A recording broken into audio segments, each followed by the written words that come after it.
नमस्कार दोस्तों। आज से हमारी राजस्थान अध्ययन की सीरीज शुरू होने जा रही है। इसमें हम आरएसएसबी हेड आलोक राज द्वारा सुझाई गई मूल पुस्तकों के बारे में अध्ययन करेंगे। आरएसएसबी का पैटर्न तो आप जान ही गए होंगे रीट का पेपर देख के। मूल पुस्तकों से डायरेक्ट लाइनें उठाकर प्रश्न पूछे जा रहे हैं अपने को, इसलिए हम इनमें से एक भी लाइन नहीं छोड़ सकते। अब वन लाइनर्स का ज़माना नहीं रहा, तो अब हमें संपूर्ण किताब का गहराई से अध्ययन करना होगा। एक भी लाइन को छोड़े बिना हम इस किताब का पूरी तरीके से अध्ययन करने वाले हैं। तो आज से हम शुरू करते हैं टेंथ क्लास की राजस्थान अध्ययन। इसका पहला चैप्टर है राजस्थान का इतिहास। तो चलिए शुरू करते हैं बिना देरी किए हुए आज की क्लास। 1949 ईस्वी से पूर्व राजस्थान नाम से किसी भौगोलिक इकाई का अस्तित्व नहीं था। ऐसा माना जाता है कि 1800 ईस्वी में सर्वप्रथम जॉर्ज थॉमस ने इस भूभाग के लिए राजपूताना शब्द का प्रयोग किया था। इसके बाद 1829 में एनन्स एंड एंटीक्वीज ऑफ राजस्थान के लेखक कर्नल जेम्स टोड ने इस पुस्तक में इस प्रदेश का नाम रायथान या राजस्थान रखा। स्वतंत्रता के बाद जब प्रदेश की विभिन्न रियासतों का एकीकरण हुआ तो 30 मार्च 1949 ईस्वी को सर्वसम्मति से इसका नाम राजस्थान रखा गया। प्राचीन साहित्य और अभिलेखों में वर्तमान राजस्थान के विभिन्न क्षेत्रों के भिन्न नाम मिलते हैं। कुछ क्षेत्र उनकी भौगोलिक विशेषताओं के आधार पर और कुछ क्षेत्र वहां पर बसी जातियों के नामों से जाने जाते थे। राजस्थान के क्षेत्रों के प्राचीनतम नामों में जिनका उल्लेख ऋग्वेद में भी पाया जाता है मरु, धन्व, चांगल, मत्स्य, सूरसेन आदि है। मरु और धन्व दोनों का अर्थ एक ही है। इसका प्रयोग जोधपुर संभाग के मरुस्थल के लिए हुआ है। जोधपुर पहले मरु फिर मरुवार कहलाता था। कालांतर में इसे मारवाड़ कहा जाने लगा। जांगल शब्द का प्रयोग उस क्षेत्र के लिए किया गया है जहाँ शमी, कैर या पीलू आदि होते हो। बीकानेर और नागौर को आसपास का क्षेत्र जांगल देश कहलाता था। मत्स्य, जिसका उल्लेख महाभारत में एक राज्य के रूप में हुआ, वह जयपुर, अलवर और भरतपुर तक विस्तृत था। इसकी राजधानी विराटनगर थी। भरतपुर के मथुरा क्षेत्र से सटे हुए धौलपुर और करौली के अधिकांश भाग सूरसेन राज्य में सम्मिलित थे। यह भी एक प्राचीन राज्य था। महाभारत में भी इसका उल्लेख मिलता है। भौगोलिक विशेषताओं के आधार पर नामित कुछ अन्य क्षेत्र निम्नलिखित है। माही नदी के पास का प्रतापगढ़ का भूभाग कांठल कहलाता था, क्योंकि यह क्षेत्र माही नदी के किनारे या कांठे पर स्थित था। 56 गांवों का एक समूह होने के कारण प्रतापगढ़ बांसवाड़ा के मध्य का भूभाग छप्पन का मैदान कहलाता था। भैंसरोडगढ़ से लेकर बिजोलिया तक का क्षेत्र पठारी होने के कारण ऊपरमाल नाम से जाना जाता था। उदयपुर के आसपास का प्रदेश पहाड़ियों की अधिकता के कारण गिरवा कहलाता था। अब इसमें अपने को कई कथन कारण देखने को मिले हैं। अपने को पूछेंगे उदयपुर के आसपास का पहाड़ियों की अधिकता थी और ये क्षेत्र गिरवा कहलाता था। ये दोनों आएंगे तो ये इसका कारण है, ये भी कारण है। ध्यान रखें इन चीज़ों का। जैसलमेर का प्राचीन नाम मांड था। डूंगरपुर बांसवाड़ा क्षेत्र बागड़ कहलाता था। कोटा और बूंदी का प्रदेश हाड़ौती नाम से प्रसिद्ध था। सीकर, झुंझुनू व चूरू का क्षेत्र शेखावटी क्षेत्र के नाम से जाना जाता था। इतिहास का काल विभाजन मोटे तौर पर मानव के संपूर्ण इतिहास को 3 कालों में विभक्त किया गया है। ध्यान रहे 3 कालों में विभक्त किया गया है।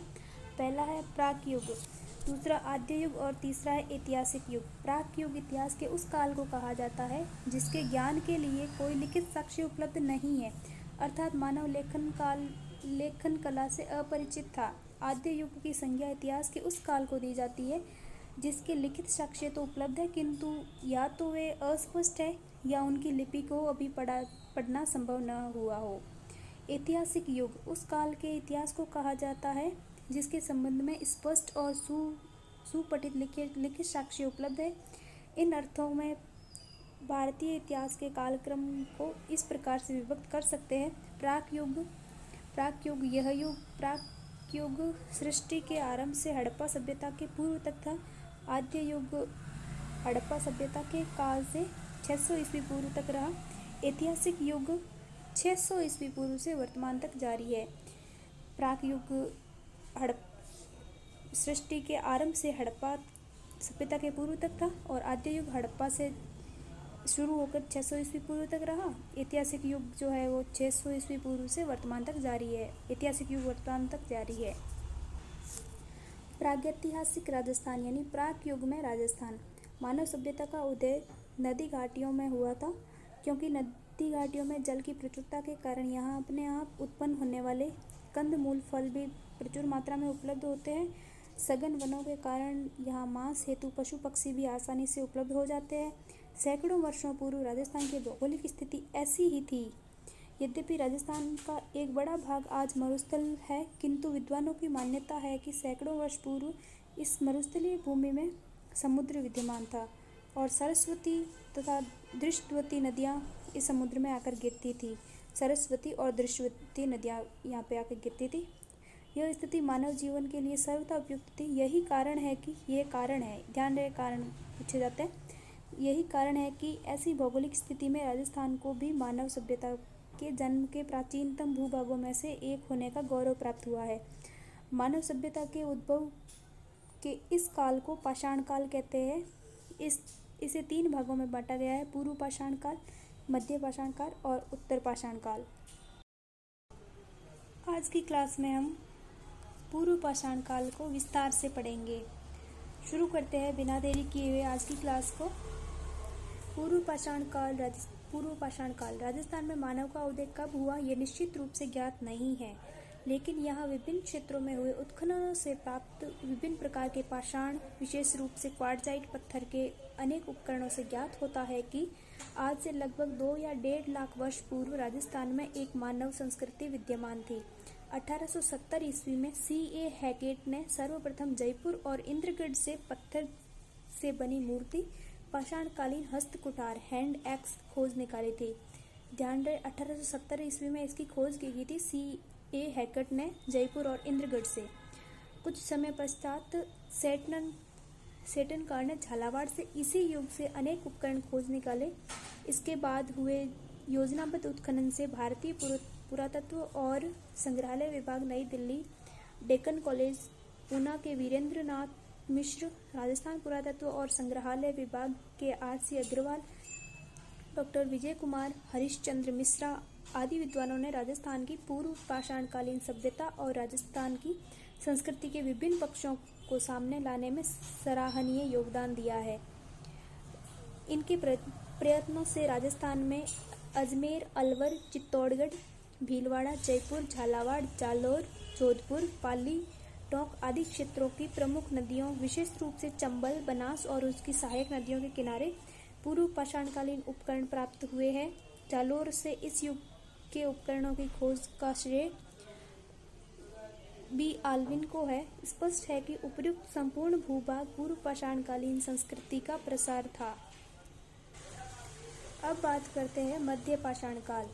मध्य पाषाण काल में मानव सभ्यता के क्रमिक विकास की कहानी की दूसरी कड़ी के रूप में जाना जाता है। दूसरी कड़ी के रूप में राजस्थान के प्रागैतिहासिक काल में मध्य पाषाण काल रहा। पश्चिमी राजस्थान में लूणी और उसकी सहायक नदियों, चित्तौड़ की बेड़च नदी घाटी और विराटनगर से मध्य पाषाणकालीन उपकरण मिले हैं। इस काल के उपकरण छोटे, हल्के और कुशलता से निर्मित हैं। ये उपकरण jasper, agate, chert, carnelian, quartzite, chalcedony आदि पाषाणों से बने हैं, जिनमें blade, engraver, triangle, crescent, trapeze, staple, pointer आदि उल्लेखनीय है। पत्थर से बने इन छोटे उपकरणों को माइक्रोलिथ उपकरण कहा गया। माइक्रोलिथ यानी लघु पाषाण काल के उपकरण है। उत्तर नवपाषाण काल, ये मध्य पाषाण काल। और अब बात करते हैं उत्तर नवपाषाण काल। भारत के अन्य भागों की भांति राजस्थान में भी उत्तर नवपाषाणकालीन सभ्यता का उदय हुआ था। अजमेर, नागौर, सीकर, झुंझुनू, जयपुर, उदयपुर, चित्तौड़गढ़, जोधपुर आदि स्थानों में से उत्तर पाषाणकालीन सभ्यता के अनेक उपकरण प्राप्त हुए हैं। लौह काल के पश्चात भारत के अन्य भागों की भांति राजस्थान में भी सलेटी रंग की चित्रित मृदभांड संस्कृति का उदय हुआ। इस संस्कृति के अवशेष विराटनगर व जोधपुर, सुनारी, नोह आदि स्थानों से मिले हैं। इस संस्कृति का उदय लगभग 600 ईस्वी पूर्व हुआ था। इसके पश्चात भारतीय इतिहास के साथ राजस्थान के इतिहास का भी ऐतिहासिक युग प्रारंभ हो जाता है। आगे हम बात करते हैं अन्य महत्वपूर्ण प्राचीन सभ्यताएं। भीनमार जालोर की सभ्यता भी एक महत्वपूर्ण सभ्यता है, जिसका उत्खनन R.C. अग्रवाल ने करवाया। यहाँ से एक रोमन एम्फोरा सुरापात्र व एक यूनानी सुराही मिली है, जो इसके विदेशी व्यापार केंद्र होने की पुष्टि करता है। भीनमाल का प्राचीन नाम श्रीमाल था। इसी प्रकार ईसवाल, उदयपुर से प्राक ऐतिहासिक कालीन सभ्यता के प्रमाण मिले हैं। यहाँ से समृद्ध लौह उद्योग के साक्ष्य प्राप्त हुए हैं। प्राचीन मत्स्य जनपद में स्थित बैराट, जयपुर की बीजक पहाड़ी, भीम की डूंगरी व महादेव जी की डूंगरी से हड़प्पा सभ्यता व मौर्य काल के अवशेष प्राप्त हुए हैं। दयाराम साहनी, नील रत्न बनर्जी, कैलाश नाथ दीक्षित जैसे विद्वान इसके उत्खनन से जुड़े हुए थे। बैराट से एक गोल मंदिर व अशोक के स्तंभ के अवशेष प्राप्त हुए हैं। बैराट के समीप अशोक का भाब्रू शिलालेख प्राप्त हुआ है, जो अशोक के बौद्ध धर्म के अनुयायी होने का सबसे बड़ा पुख्ता प्रमाण माना जाता है। बालाथल, उदयपुर में प्रोफेसर V.N. मिश्र के निर्देशन में हुए उत्खनन से एक ताम्र पाषाणकालीन सभ्यता प्रकाश में आई। इस सभ्यता का संपर्क हड़प्पा सभ्यता से होने का पुख्ता प्रमाण प्राप्त होता है। इन महत्वपूर्ण सभ्यताओं के अतिरिक्त हमें रंगमहल, हनुमानगढ़, ओजियाना भीलवाड़ा, नगरी चित्तौड़, बरौर गंगानगर, तिलवाड़ा बाड़मेर, जोधपुरा जयपुर, सुनारी झुंझुनू, नोह भरतपुर, नगर टोंक आदि प्राचीन सभ्यताओं के अवशेष भी राजस्थान में प्राप्त हुए हैं। राजस्थान में आर्य संस्कृति का प्रसार हड़प्पा सभ्यता के पतन के बाद भारतीय इतिहास में वैदिक सभ्यता का समय प्रारंभ होता है। इस सभ्यता के बारे में जानने का प्रमुख स्रोत 4 वेद यानी ऋग्वेद, यजुर्वेद, सामवेद और अथर्ववेद है, इसलिए इसे वैदिक सभ्यता कहा गया है। राजस्थान में इस सभ्यता के अवशेष अनूपगढ़, तरखानवाला डेरा व चक चौसठ से मिले हैं। महाकाव्य काल में राजस्थान में आर्यों की अनेक बस्तियों के उल्लेख मिलते हैं।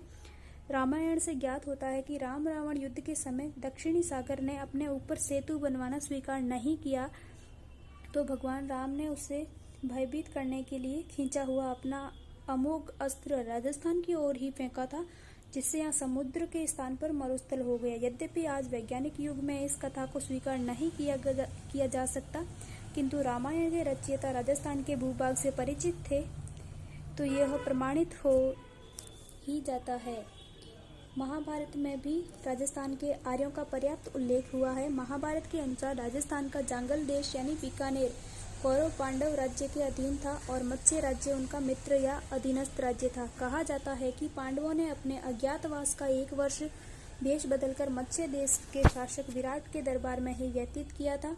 महाभारत युद्ध में विराट अपनी सेना सहित पांडवों की ओर से लड़ता हुआ मारा गया था। भारतीय इतिहास की भांति महाभारत के युद्ध के पश्चात महात्मा बुद्ध के समय तक का राजस्थान का इतिहास भी अंधकारमय है, क्योंकि इस समय के बारे में जानने के पर्याप्त पुरातात्विक व लिखित साक्ष्य प्राप्त नहीं होते हैं। किंतु बुद्ध के समय से भारतीय इतिहास के ऐतिहासिक युग के आरंभ होने के साथ ही राजस्थान के इतिहास के संबंध में भी पहले की अपेक्षा कुछ अधिक स्पष्ट और प्रामाणिक जानकारी मिलने लगती है। बौद्ध ग्रंथों के आधार पर विद्वानों का मत है कि 6ठी शताब्दी ईस्वी पूर्व में भारतीय राजनीति के रंगमंच पर 2 प्रवृत्तियां विशेष रूप से दिखाई देती है। प्रथम, जनपदों का उदय और द्वितीय, साम्राज्य विस्तार हेतु जनपदों के मध्य संघर्ष। अब बात करते हैं राजस्थान के जनपद। आर्यों के प्रसार के अंतर्गत और उनके पश्चात भारत के अन्य भागों की भांति राजस्थान में भी अनेक जनपदों का उदय, विकास और पतन हुआ। बौद्ध साहित्य में जिन 16 महाजनपदों का उल्लेख हुआ है, उनमें से मत्स्य जनपद तो राजस्थान में ही स्थित था और राजस्थान के अनेक भाग कुरु, सूरसेन और अवंती महाजनपदों के अंतर्गत थे। इनके अतिरिक्त चित्तौड़गढ़ के आसपास का क्षेत्र सिवी जनपद कहलाता था। 327 ईस्वी पूर्व में सिकंदर के आक्रमणों के कारण अपनी सुरक्षा और अस्तित्व की रक्षा के लिए पश्चिम उत्तर सीमा से कुछ कबीले मालव योद्धे और अर्जुनायन राजस्थान में आकर बस गए। मत्स्य जनपद के बारे में बात करते हैं। आर्य जन के रूप में मत्स्य जाति का उल्लेख सर्वप्रथम ऋग्वेद में हुआ है, जो इसकी प्राचीनता का प्रतीक है। शतपथ ब्राह्मण और कौशितकी उपनिषद में भी मत्स्य जन का उल्लेख मिलता है। मत्स्य जन का उल्लेख मिलता है ऋग्वेद में, शतपथ ब्राह्मण और कौशितकी उपनिषद में। महाभारत में भी मत्स्य जनपद की गणना भारत के प्रमुख जनपदों में की गई है। अनुमान है कि दक्षिण में इसका विस्तार चंबल की पहाड़ियों तक और पश्चिम में पंजाब में सरस्वती नदी के जंगलों तक था। इस प्रदेश में आधुनिक जयपुर, अलवर, धौलपुर, करौली, भरतपुर के कुछ भाग सम्मिलित थे।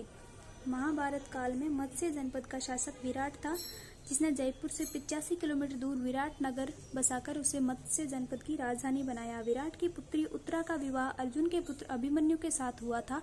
इन्हीं का पुत्र परीक्षित कालांतर में पांडवों के राज्य का उत्तराधिकारी बना था।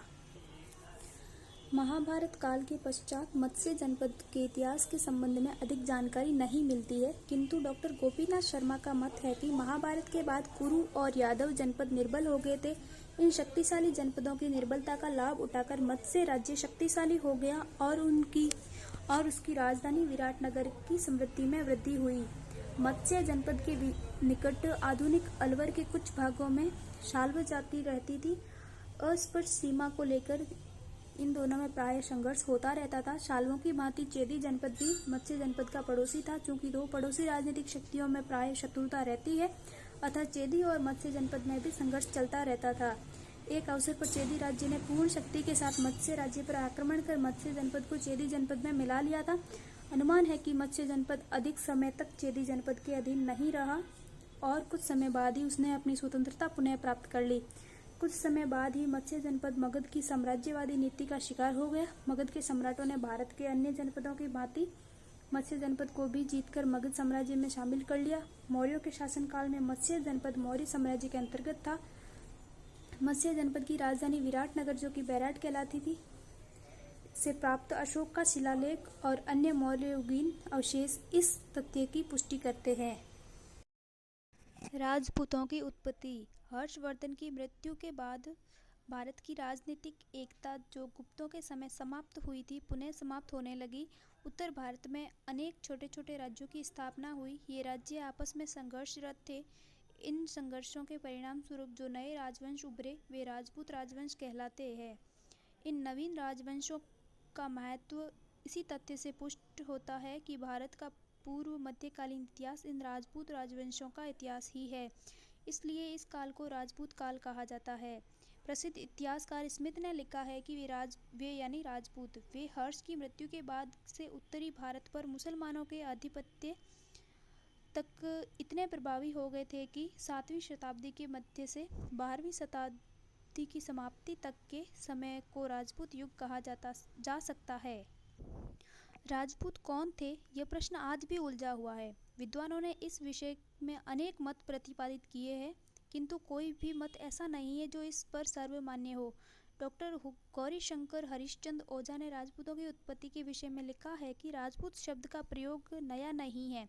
प्राचीन काल के ग्रंथों में इनका व्यापक प्रयोग मिलता है। चाणक्य के अर्थशास्त्र, कालिदास के नाटकों में, बाणभट्ट के हर्षचरित तथा कादम्बरी में इस शब्द का प्रयोग किया गया है। चीनी यात्री वेनसांग ने भी, जो हर्षवर्धन के समय राजस्थान आया था, राजाओं को कहीं क्षत्रिय और कहीं राजपूत लिखा है। डॉक्टर ओझा द्वारा सुझाया गया यह मत सर्वमान्य नहीं है। राजपूत शब्द का एक जाति के अर्थ में मुसलमानों के आगमन से पूर्व प्राप्त नहीं हुआ है। यद्यपि शासक वर्ग यानी क्षत्रियों के लिए राजपुत्र शब्द का प्रयोग अवश्य किया जाता था। आगे की पंक्तियों में हम इस संबंध में महत्वपूर्ण विद्वानों के मतों का अध्ययन करेंगे। उनके मत व उस समय पर अन्य विद्वानों की टिप्पणियों को भी हम जानेंगे। वैदिक आर्यों की संतान डॉक्टर गौरीशंकर हरिश्चंद्र ओझा तथा सीवी वैद्य राजपूतों को भारतीय आर्यों के क्षत्रिय वर्ण की संतान मानते हैं। उनके कथनानुसार राजपूत प्राचीन क्षत्रियों की तरह अश्व या अस्त्र की पूजा करते हैं। प्राचीन आर्यों की भांति यज्ञ और बलि में भी उनका विश्वास रहा है। उनके सुडौल शारीरिक गठन, लंबी नाक और लंबे सिर से भी यह प्रमाणित होता है कि वे आर्यों की संतान है। अग्निकुंड से उत्पन्न चंद्रबरदाई अजमेर के शासक पृथ्वीराज तृतीय का दरबारी विद्वान।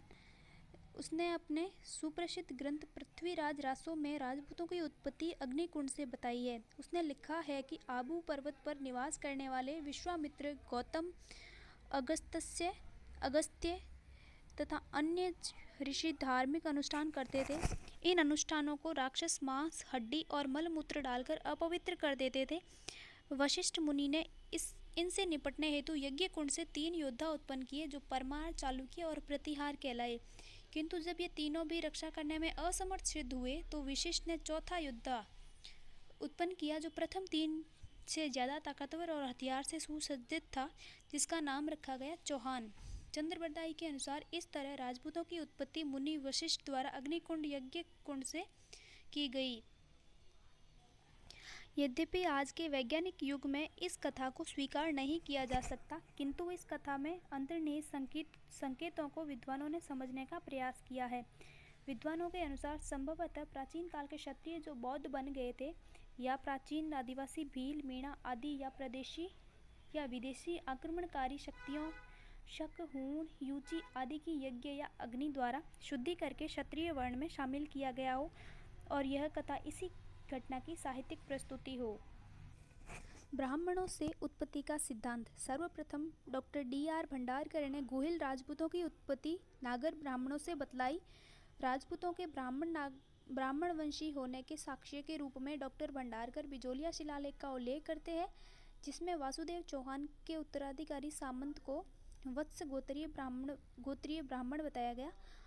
इसके अतिरिक्त उनके अनुसार राजशेखर ब्राह्मण का विवाह अवंती सुंदरी के साथ होना चौहानों का ब्राह्मण वंश से उत्पत्ति का अकाट्य प्रमाण है। डॉक्टर गोपीनाथ शर्मा ने भी मेवाड़ के गुहिलों को नागर जाति के ब्राह्मण गुहेदत्त का वंशज बताया है। मेवाड़ के महाराणा कुंभा ने भी जयदेव के गीत गोविंद की टीका में यह स्वीकार किया है कि गुहिलोत नागर ब्राह्मण गुहेदत्त की संतान है, किंतु कुछ अन्य इतिहासकार, खासकर डॉक्टर दशरथ शर्मा, इस मत को स्वीकार नहीं करते हैं। उनके अनुसार कई बार राजपूत अपने पुरोहित का गोत्र अपना लेते हैं, इस कारण यह भ्रम हो जाता है कि राजपूत ब्राह्मण थे। डॉक्टर शर्मा इस मत का तर्क सहित खंडन करते हैं। विदेशियों की संतान। राजस्थान के इतिहास लेखक जेम्स टॉड ने लिखा कि राजपूत शक अथवा सिथियन जाति के वंशज है। टॉड ने अग्निकुंड की कहानी को स्वीकार करते हुए इस आधार पर राजपूतों को विदेशी जाति का प्रमाणित करने का प्रयास किया है। उनका मत है कि यह विदेशी जातियां 6ठी शताब्दी के लगभग आक्रमणकारी के रूप में भारत आई, और इन्हीं विदेशी विजेताओं को जब वे शासक बन बैठे तो उन्हें अग्नि संस्कार द्वारा पवित्र कर वर्ण व्यवस्था के अंतर्गत क्षत्रिय वर्ण में ले लिया।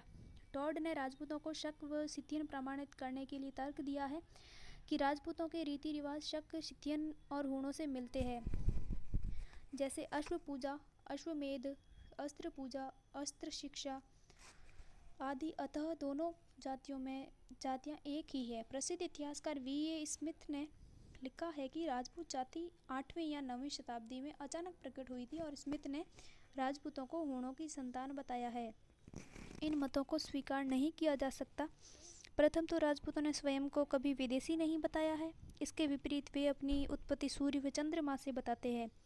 राजपूतों के रीति रिवाजों की शक या सिथियन के रीति रिवाजों से सामाप्य स्थापित करना भी अनुचित है, क्योंकि उनके रीति रिवाज शक कुषाणों के आने के पूर्व भी भारत में प्रचलित थे। सूर्य की पूजा भारत में वैदिक काल से भी प्रचलित है, और अश्वमेध यज्ञ भी यहाँ पहले से ही ज्ञात था, जैसा कि महाकाव्यों के साक्ष्य से प्रमाणित होता है। उपर्युक्त समस्त विवरण से स्पष्ट है कि राजपूतों की उत्पत्ति के संबंध में विद्वानों के बीच मतभेद है। ऐसी परिस्थिति में अधिकांश विद्वान राजपूतों को भारतीय आर्यों के वंशज स्वीकार करते हैं। इसमें विदेशी रक्त भी सम्मिलित है। यह भी स्थापित सत्य है कि जो भी विदेशी जातियां भारत में आई और स्थायी रूप से यहीं निवास करने लगी, उन्हें भारतीय सभ्यता और संस्कृति को अपना लिया तथा हिंदू समाज ने उन्हें स्वयं में समाहित कर लिया। डॉक्टर कानूनगो ने ठीक ही लिखा है कि अग्निकुंड की कहानी इस प्रगति के युग में नहीं चल सकती, उसकी सूर्य अथवा चंद्रमा से उत्पत्ति एक काल्पनिक सत्य हो सकता है। राजपूत चाहे किसी भी रूप में जन्मे हो, लेकिन बस यह सत्य है कि इतिहास में उन्होंने महाकाव्य काल के क्षत्रियों की परंपराओं को बनाए रखा है। लौह युग के बाद अब हम पढ़ेंगे राजस्थान की सभ्यताएं। इसमें सबसे पहले हम पढ़ेंगे कालीबंगा सभ्यता। प्राचीन दृश्यवती और सरस्वती नदी घाटी, वर्तमान में घग्गर नदी का क्षेत्र, इसमें हड़प्पा सभ्यता से भी प्राचीन कालीबंगा सभ्यता विकसित हुई। राजस्थान के हनुमानगढ़ जिले में स्थित यह सभ्यता आज से 6000 वर्ष से भी अधिक प्राचीन मानी जाती है। इस स्थल का कालीबंगा नाम यहाँ से खुदाई के दौरान प्राप्त हुई काली चूड़ियों के कारण पड़ा है। ये कारण पूछ सकते हैं क्योंकि पंजाबी भाषा में बंगा का अर्थ होता है चूड़ी। सर्वप्रथम 1952 ईस्वी में अमलानंद घोष ने इसकी खोज की और तत्पश्चात 1961 से 62 ईस्वी में बीबी लाल, बीके थापर द्वारा यहाँ उत्खनन कार्य करवाया गया। उत्खनन में इस सभ्यता के 5 स्तर सामने आए। प्रथम 2 स्तर तो हड़प्पा सभ्यता से प्राचीन थे, वहीं तीसरे, चौथे और 5वें स्तर की सामग्री हड़प्पा सभ्यता की सामग्री के समान और समकालीन है। इस आधार पर कालीबंगा की सभ्यता को 2 भागों में बांटा गया। पहला है प्राक हड़प्पा सभ्यता और दूसरा है हड़प्पा सभ्यता। कालीबंगा सुव्यवस्थित रूप से बसा हुआ नगर था। मकान बनाने में मिट्टी की ईंटों को धूप में पकाकर प्रयुक्त किया जाता था। उत्खनन से प्राप्त मिट्टी के बर्तन एवं उनके अवशेष पतले और हल्के थे तथा उनमें सुंदरता व सुडौलता का अभाव था। बर्तनों का रंग लाल है, जिन पर काली एवं सफेद रंग की रेखाएं खींची गई है। यहाँ से जुते हुए खेत के साक्ष्य मिले हैं। ऐसा अनुमान है कि लोग एक ही खेत में 2 फसलें उगाते थे। 2 फसलें कालीबंगा में उगाते थे। कालीबंगा से मिले कब्रिस्तान से यहाँ के निवासियों की शवदान पद्धतियों की जानकारी मिलती है। साथ ही एक बच्चे के कंकाल की खोपड़ी में 6 छिद्र मिले हैं। बच्चे की खोपड़ी में 6 छिद्र मिले हैं, जिसे मस्तिष्क शोध बीमारी के इलाज का प्रमाण माना जाता है। यहाँ से प्राप्त खिलौना, बैलगाड़ी, हवन कुंड, लकड़ी की नाली व बेलनाकार मोहर का हड़प्पा सभ्यता में अपना विशिष्ट स्थान है। अब बात करते हैं आहड़ सभ्यता। उदयपुर शहर के पास बहने वाली आहड़ नदी, जिसे कि आयड़ नदी भी कहते थे, आहड़ नदी के तट पर बसे आहड़ के उत्खनन के फलस्वरूप 4000 वर्ष पुरानी पाषाण धातु युगीन सभ्यता के अवशेष सामने आए। यह सभ्यता एक टीले के नीचे दबी हुई प्राप्त हुई थी, जिसे धूल यानी मिट्टी का टीला, जिसे धूलकोट कहते हैं। सर्वप्रथम 1953 में यह अक्षय कीर्ति व्यास एवं उनके बाद रतन चंद्र अग्रवाल एवं HD सांकलिया के निर्देशन में उत्खनन करवाया गया। इस सभ्यता के लोग मकान बनाने में धूप में सुखाई गई ईंटों एवं पत्थरों का प्रयोग करते थे। आहड़ के लोग अपने मृतकों को गहनों व आभूषणों के साथ दफनाते थे, जो इनके मृत्यु के बाद भी जीवन की अवधारणा का समर्थक होने का प्रमाण है। उत्खनन में मिट्टी के बर्तन सर्वाधिक मिले हैं, जो आहड़ को लाल काले मिट्टी के बर्तन वाली संस्कृति का प्रमुख केंद्र सिद्ध करते हैं। आहड़ का दूसरा नाम ताम्रवती नगरी भी मिलता है, जो यहाँ तांबे के औजारों एवं उपकरणों के अत्यधिक प्रयोग के कारण रखा गया होगा। उत्खनन से प्राप्त ठप्पे से यहाँ रंगाई छपाई व्यवसाय के उन्नत होने का अनुमान है। रंगाई छपाई आहड़ सभ्यता में होती थी। नेक्स्ट हम बात करते हैं गिलूण सभ्यता। राजसमंद जिले में स्थित गिलूण कस्बे में बनास नदी के तट पर 2 टीलों के उत्खनन के फलस्वरूप आहड़ संस्कृति से जुड़ी यह सभ्यता प्रकाश में आई, जिसे बनास संस्कृति के नाम से भी पुकारा जाता है। 1957 से 58 ईस्वी में बीबी लाल के निर्देशन में यहाँ उत्खनन किया गया।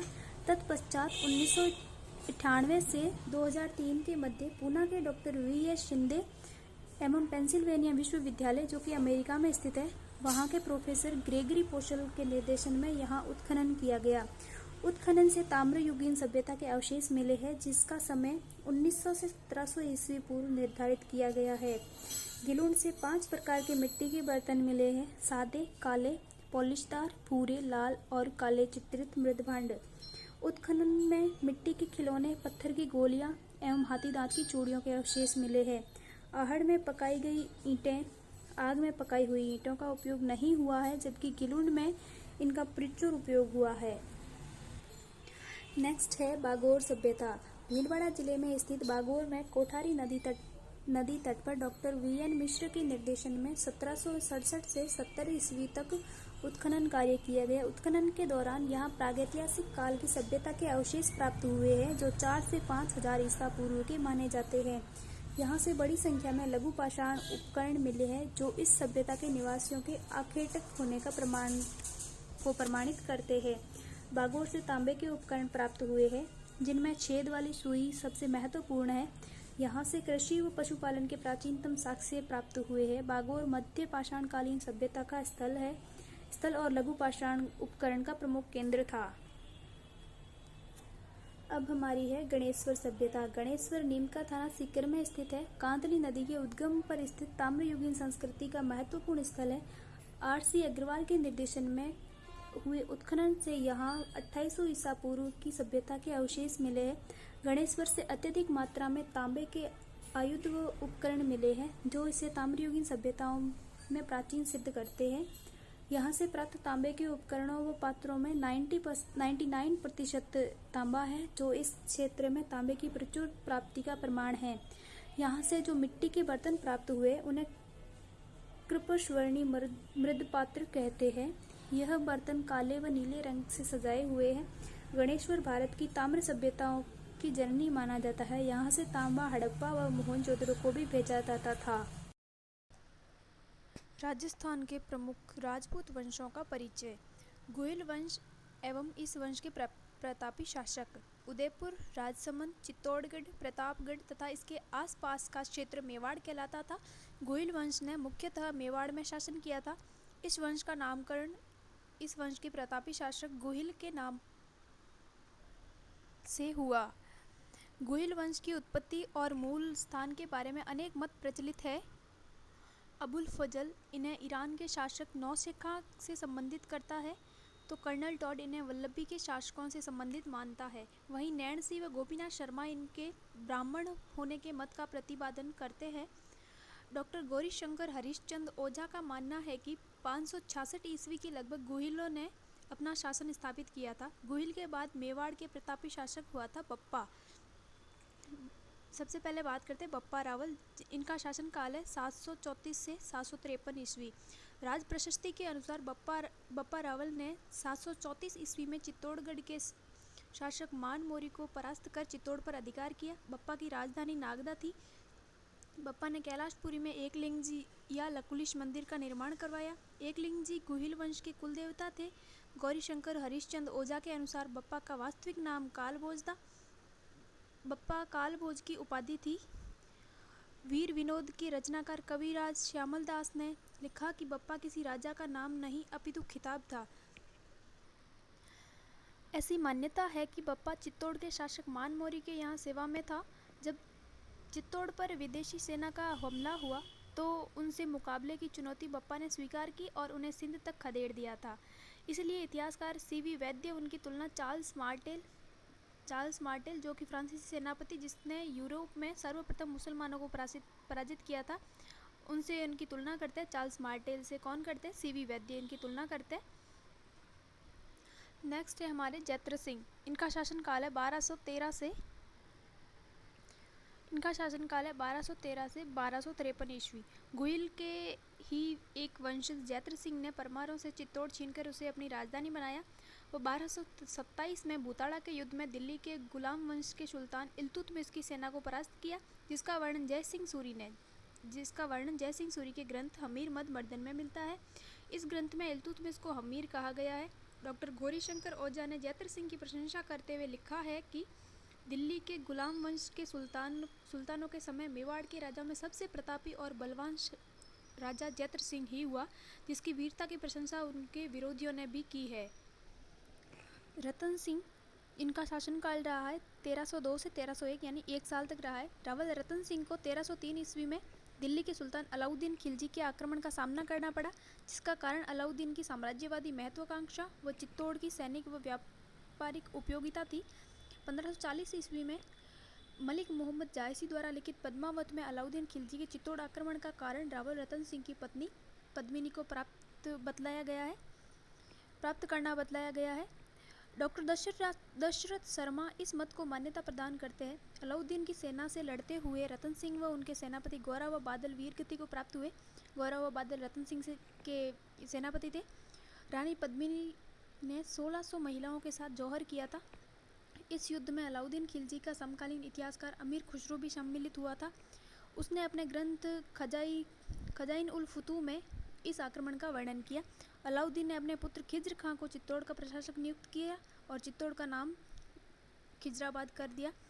रतन सिंह मेवाड़ के गोहिल वंश की रावल शाखा का अंतिम शासक था। राणा हमीर, इनका शासन रहा है 1326 से 1364 ईस्वी। सिसोदा ठिकाने के जागीरदार हमीर ने 1326 ईस्वी में चित्तौड़ पर अधिकार कर गोहिल वंश की पुनः स्थापना की। सिसोदा का जागीरदार होने से उसे सिसोदिया कहा गया। हमीर के दादा लक्ष्मण सिंह अपने पुत्रों के साथ अलाउद्दीन खिलजी के विरुद्ध युद्ध लड़ते हुए वीरगति को प्राप्त हुए थे। उसके बाद मेवाड़ के सभी शासक सिसोदिया कहलाते हैं। हमीर को मेवाड़ का उद्धारक की संज्ञा दी जाती है। राणा हमीर को विषम घाटी पंचानन यानी विकट आक्रमणों में सिंह के सदृश की संज्ञा राणा कुंभा की कीर्ति स्तंभ प्रतिष्ठि में दी गई है।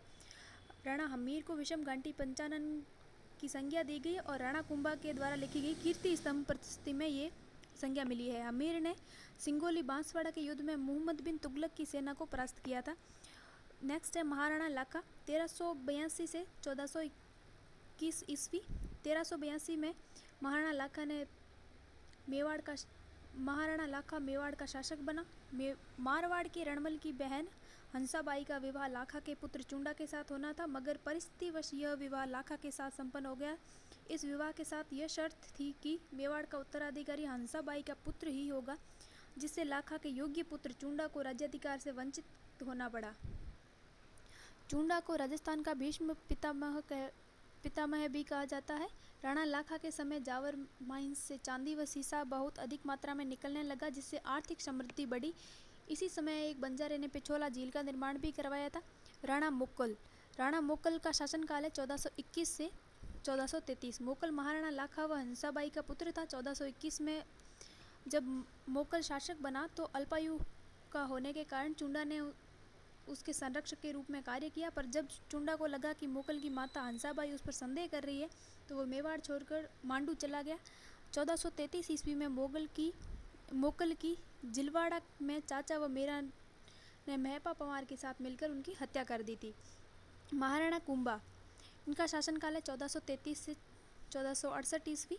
मोक्कल के बाद उसका पुत्र महाराणा कुंभा 1433 ईस्वी में मेवाड़ का शासक बना। राठौड़ों का मेवाड़ पर प्रभाव समाप्त कर उनसे मेवाड़ी सामंतों का विश्वास अर्जित किया। कुंभा ने चित्तौड़ एवं कुंभलगढ़ को अपनी शक्ति का केंद्र बनाया। 1437 ईस्वी में सारंगपुर के युद्ध में मालवा के शासक महमूद खिलजी को परास्त कर बंदी बना लिया। इस विजय के उपलक्ष्य में कुंभा ने कीर्ति स्तंभ प्रशस्ति का निर्माण करवाया। नागौर के उत्तराधिकार को लेकर मेवाड़ व गुजरात में युद्ध हुआ, जिसमें गुजरात की पराजय हुई। 1453 ईस्वी में कुंभा ने मारवाड़ से मंडोर छीन लिया, परंतु बाद में संधि कर अपने पुत्र रायमल का विवाह मारवाड़ की राजकुमारी से करवा दिया। 1456 ईस्वी में मालवा के महमूद खिलजी व गुजरात के कुतुबुद्दीन के बीच चंपानेर की संधि हुई थी। चंपानेर की संधि 1456 ईस्वी में हुई थी। महमूद खिलजी व गुजरात के कुतुबुद्दीन के बीच में हुई थी। इस संधि में यह तय किया गया कि दोनों शासक मिलकर कुंभा पर आक्रमण करके उसे हराकर राज्य को बांट लेंगे। 1457-58 में गुजरात और मालवा के शासकों ने मेवाड़ पर आक्रमण किया, मगर कुंभा की कूटनीति से दोनों शासकों में मतभेद पैदा होने के कारण विशेष सफलता प्राप्त नहीं हो सकी। ऐसा माना जाता है कि कुंभा ने 32 दुर्गों का निर्माण करवाया, जिनमें सिरोही, अचलगढ़, कुंभलगढ़ के दुर्ग प्रसिद्ध है। कविराज श्यामल दास भी कुंभा को मेवाड़ के 84 में से 32 दुर्गों का निर्माता बताते हैं। कुंभलगढ़ का दुर्ग अपनी विशेष भौगोलिक स्थिति एवं बनावट के कारण प्रसिद्ध है। इसका शिल्पी मंडन था। कुंभा ने चित्तौड़गढ़ में कुंभ स्वामी तथा श्रृंगार शौरी का मंदिर, एकलिंग जी का विष्णु मंदिर एवं रणकपुर के मंदिर बनवाए, जो अपनी विशालता एवं तक्षण कला के कारण अद्भुत है। कुंभा एक विद्वान एवं विद्यानुरागी शासक था। कान्हा व्यास द्वारा रचित एकलिंग महात्म्य में से ज्ञात होता है कि वह वेद, स्मृति मीमांसा, उपनिषद, व्याकरण एवं राजनीति में रुचि रखता था। संगीत राज, संगीत मीमांसा, सूर प्रबंध इसके द्वारा रचित ग्रंथ थे। ऐसा माना जाता है कि कुंभा ने चंडी शतक की व्याख्या कर गीत गोविंद और संगीत रत्नाकर पर टीका लिखी थी। इसके काल में कवि अत्रि और महेश ने कीर्ति स्तंभ प्रशस्ति की रचना की। तत्कालीन साहित्य ग्रंथों और प्रशस्तियों में महाराणा कुंभा को महाराजाधिराज, राव राय, दान गुरु, राजगुरु, परम गुरु, हाल गुरु, अभिनव भट्टाचार्य, हिंदू सुल्तान आदि विरुदों से विभूषित किया गया। कुंभा निस्संदेह प्रतापी शासक था, किंतु उनका अंतिम समय कष्टमय रहा। अपने जीवन के अंतिम काल में कुंभा को उन्माद रोग हो गया था और उनके पुत्र उदा ने 1468 ईस्वी में उनकी हत्या कर दी थी। नेक्स्ट है राणा सांगा। राणा सांगा का शासनकाल रहा है 1509 से 1528 ईस्वी। सांगा या संग्राम सिंह उनके तीनों भाई पृथ्वीराज, जयमल व राज सिंह चारों ही स्वयं को अपने पिता का उत्तराधिकारी मानते थे। इस कारण उनमें संघर्ष होना स्वाभाविक था, पर इस संघर्ष में अंततः सांगा विजयी रहा और मेवाड़ का शासक बना। इतिहास में हिंदूपत के नाम से प्रसिद्ध महाराणा सांगा 1509 ईस्वी में मेवाड़ का शासक बना। इस समय मालवा पर सुल्तान नासिरुद्दीन शासन कर रहा था। 1511 ईस्वी में सुल्तान की मृत्यु के बाद उत्तराधिकार का संघर्ष छिड़ गया और एक राजपूत सरदार मेदिनी राय के सहयोग से महमूद खिलजी द्वितीय को सफलता मिली। इस सफलता से मेदिनी राय का कद बहुत बढ़ गया तथा अब एक तरह से मालवा का अप्रत्यक्ष शासक बन गया। अंततः मालवा के अमीरों ने गुजरात की सहायता से मेदिनी राय को इस स्थिति से हटा दिया। मेदिनी राय राणा सांगा की शरण में चला गया, जिससे मालवा एवं मेवाड़ में युद्ध हुआ। मालवा का सुल्तान महमूद खिलजी द्वितीय पराजित हुआ और राणा द्वारा बंदी बना लिया गया। ईडर के उत्तराधिकार का प्रश्न, नागौर पर अपना प्रभाव स्थापित करने का प्रयास व मालवा को सहयोग आदि ऐसे मसले थे जिनको लेकर सांगा व गुजरात के सुल्तान मुजफ्फर के बीच संघर्ष हुआ, पर अंतिम रूप से सफलता किसी पक्ष को न मिली। 1517 ईस्वी में सांगा ने खातौली वर्तमान में कोटा में स्थित है। 1517 ईस्वी में सांगा ने खातौली के युद्ध में दिल्ली के सुल्तान इब्राहिम लोदी को परास्त किया। इसके बाद सांगा की सेना ने बाड़ी, जो कि धौलपुर में स्थित है, बाड़ी के युद्ध में इब्राहिम लोदी की सेना को परास्त किया। इससे राणा की प्रतिष्ठा बढ़ी और सांगा उत्तर भारत का शक्तिशाली शासक बन गया। 1526 ईस्वी में बाबर ने पानीपत के युद्ध में इब्राहिम लोदी को परास्त कर आगरा पर अधिकार कर लिया। बाबर ने राणा सांगा पर विश्वासघात का आरोप लगाकर उनके विरुद्ध कूच किया। बाबर के अनुसार राणा सांगा ने उससे वादा किया था कि जब वह इब्राहिम लोदी पर आक्रमण करेगा तो सांगा उसकी मदद करेगा, किंतु सांगा ने उनकी कोई मदद नहीं की। मगर इस आरोप की पुष्टि नहीं होती है। चूँकि दोनों ही शासक शक्तिशाली एवं महत्वाकांक्षी थे, अतः दोनों के मध्य युद्ध निश्चित था। यद्यपि खानवा के मैदान में सांगा पराजित हुआ था, पर इससे पहले बयाना का युद्ध हुआ था फरवरी 1527 ईस्वी में। बयाना के युद्ध में बाबर की सेना को पराजित किया था। 17 मार्च 1527 ईस्वी, ये डेट बहुत इंपॉर्टेंट है। 17 मार्च 1527 ईस्वी को खानवा के मैदान में बाबर और राणा सांगा के बीच युद्ध हुआ था। तोपखाने में तुलगमा पद्धति के कारण बाबर की विजय हुई। कारण पूछेंगे आपको कि किस कारण से बाबर की विजय हुई थी इस युद्ध में, तो तुलगमा पद्धति के कारण। राणा सांगा युद्ध में घायल हुआ और उसे युद्ध के मैदान से दूर लाया गया। जब सांगा ने अपनी पराजय का बदला लिए बिना चित्तौड़ लौटने से इनकार किया, तब उनके सामंतों ने, जो युद्ध नहीं करना चाहते थे, सांगा को विष दे दिया था, जिसके फलस्वरूप 30 जनवरी 1528 ईस्वी को बसवा, जो कि दौसा में स्थित है, बसवा में सांगा की मृत्यु हो गई। मांडलगढ़ में सांगा का समाधि स्थल है। मांडलगढ़ भीलवाड़ा में स्थित है। सांगा की मृत्यु के बाद राणा रतन सिंह 1528 से 1531 ईस्वी व उसके तत्पश्चात विक्रमादित्य मेवाड़ का शासक बना। नेक्स्ट बात करते हैं हम राणा उदय सिंह। 1537 से 1572 ईस्वी। राजस्थान के इतिहास में अपने महान बलिदान के कारण ख्याति प्राप्त पन्ना दाई ने अपने पुत्र चंदन का बलिदान करके उदय सिंह को बनवीर से बचाया था। उदय सिंह को बचाकर कुंभलगढ़ के किले में रखा गया था। यहीं मालदेव के सहयोग से 1537 ईस्वी में उदय सिंह का राज्याभिषेक हुआ था तथा 1540 ईस्वी में मावली उदयपुर के युद्ध में मालदेव के सहयोग से बनवीर की हत्या कर मेवाड़ की पैतृक सत्ता उदय सिंह ने प्राप्त की थी। उदय सिंह ने 1559 ईस्वी में उदयपुर नगर बसाकर उसे अपनी राजधानी बनाया।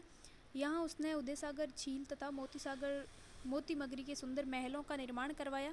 अक्टूबर 1567 ईस्वी में अकबर ने चित्तौड़ पर आक्रमण किया अपने सरदारों की सलाह पर उदय सिंह किले की रक्षा का भार जयमल और फत्ता नामक 2 सेनानायकों को सौंपकर पहाड़ियों में चला गया।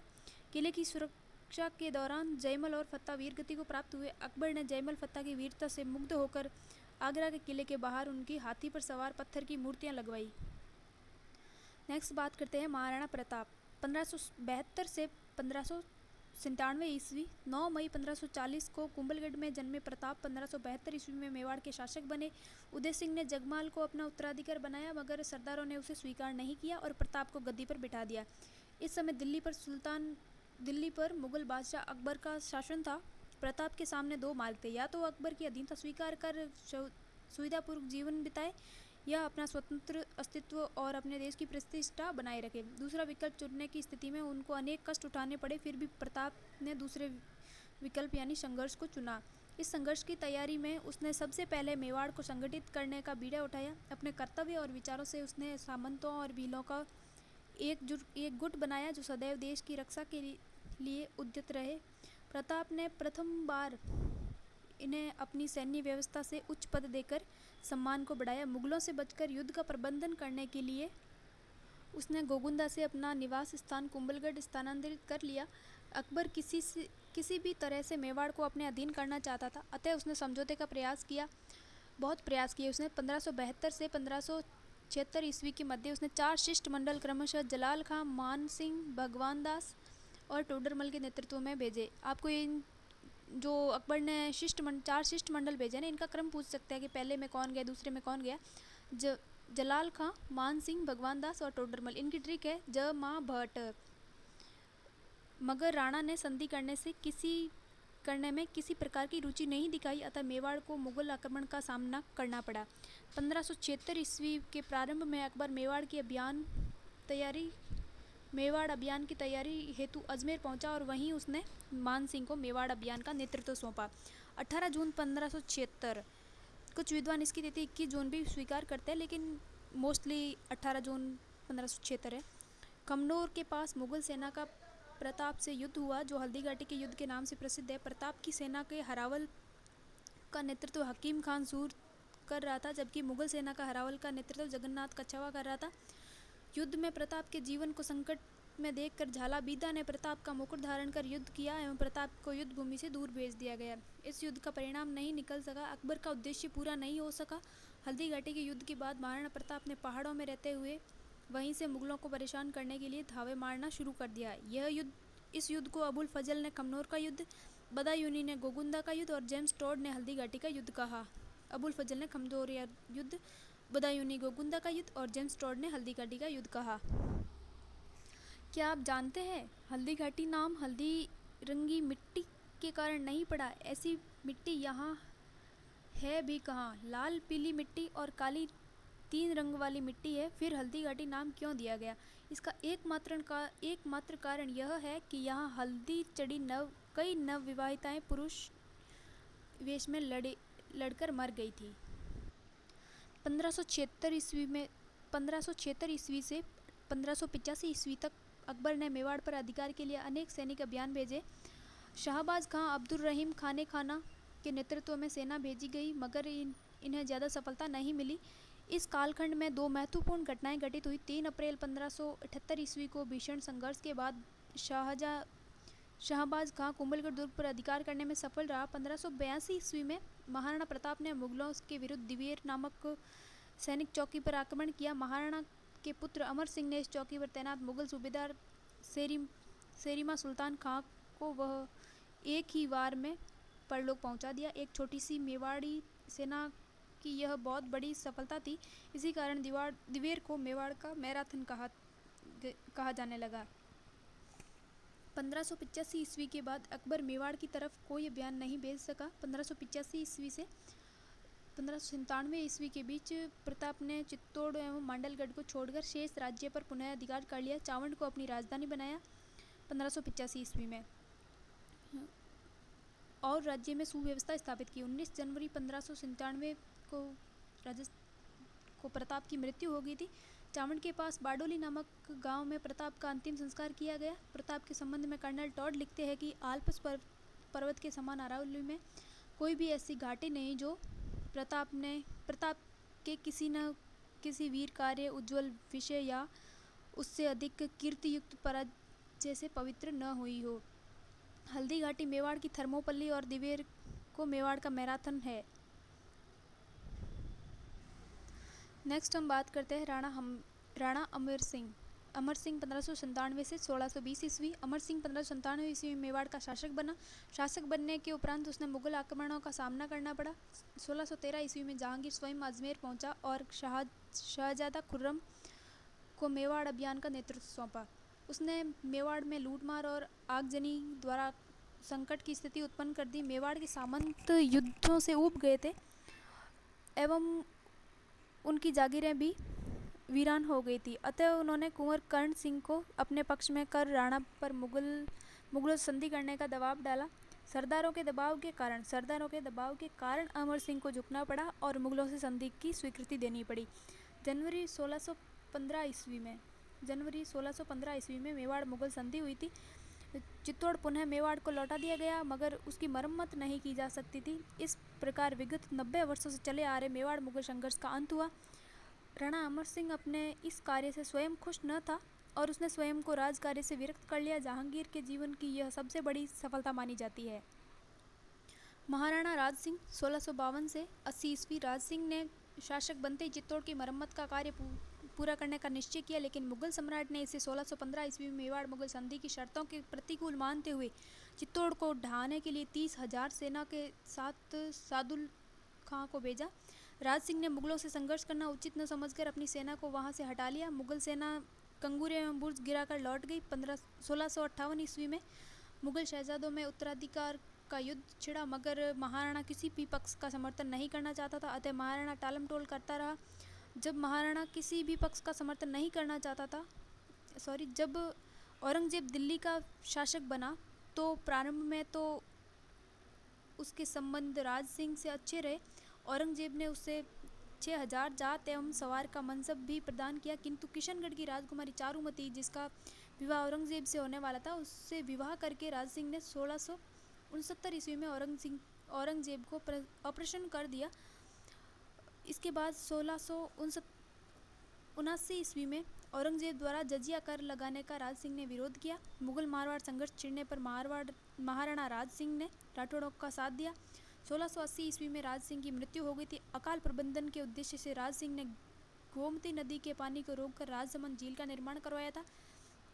इस झील के उत्तरी किनारे पर नौ चौकी नामक स्थान पर राज प्रशस्ति नामक शिलालेख लगवाया। संस्कृत भाषा में लिखित राज प्रशस्ति शिलालेख की रचना रणछोड़ भट्ट द्वारा की गई थी। यह प्रशस्ति 25 काले संगमरमर की शिलाओं पर खुदी हुई है। इसे संसार का सबसे बड़ा शिलालेख माना जाता है। 1537 से 1572 ईस्वी। राजस्थान के इतिहास में अपने महान बलिदान के कारण ख्याति प्राप्त पन्नादाय ने अपने पुत्र चंदन का बलिदान करके उदय सिंह को बनवीर से बचाया था। उदय सिंह को बचाकर कुंभलगढ़ के किले में रखा गया था। यही मालदेव के सहयोग से 1537 ईस्वी में उदय सिंह का राज्याभिषेक हुआ था तथा 1540 ईस्वी में मावली उदयपुर के युद्ध में मालदेव के सहयोग से बनवीर की हत्या कर मेवाड़ की पैतृक सत्ता उदय सिंह ने प्राप्त की थी। उदय सिंह ने 1559 ईस्वी में उदयपुर नगर बसाकर उसे अपनी राजधानी बनाया। यहाँ उसने उदयसागर झील तथा मोती मगरी के सुंदर महलों का निर्माण करवाया। अक्टूबर 1567 ईस्वी में अकबर ने चित्तौड़ पर आक्रमण किया। अपने सरदारों की सलाह पर उदय सिंह किले की रक्षा का भार जयमल और फत्ता नामक 2 सेनानायकों को सौंपकर पहाड़ियों में चला गया। किले की सुरक्षा के दौरान जयमल और फत्ता वीरगति को प्राप्त हुए। अकबर ने जयमल फत्ता की वीरता से मुग्ध होकर आगरा के किले के बाहर उनकी हाथी पर सवार पत्थर की मूर्तियां लगवाई।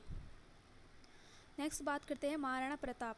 1572 से 1597 ईस्वी। 9 मई 1540 को कुंभलगढ़ में जन्मे प्रताप 1572 ईस्वी में मेवाड़ के शासक बने। उदय सिंह ने जगमाल को अपना उत्तराधिकारी बनाया, मगर सरदारों ने उसे स्वीकार नहीं किया और प्रताप को गद्दी पर बिठा दिया।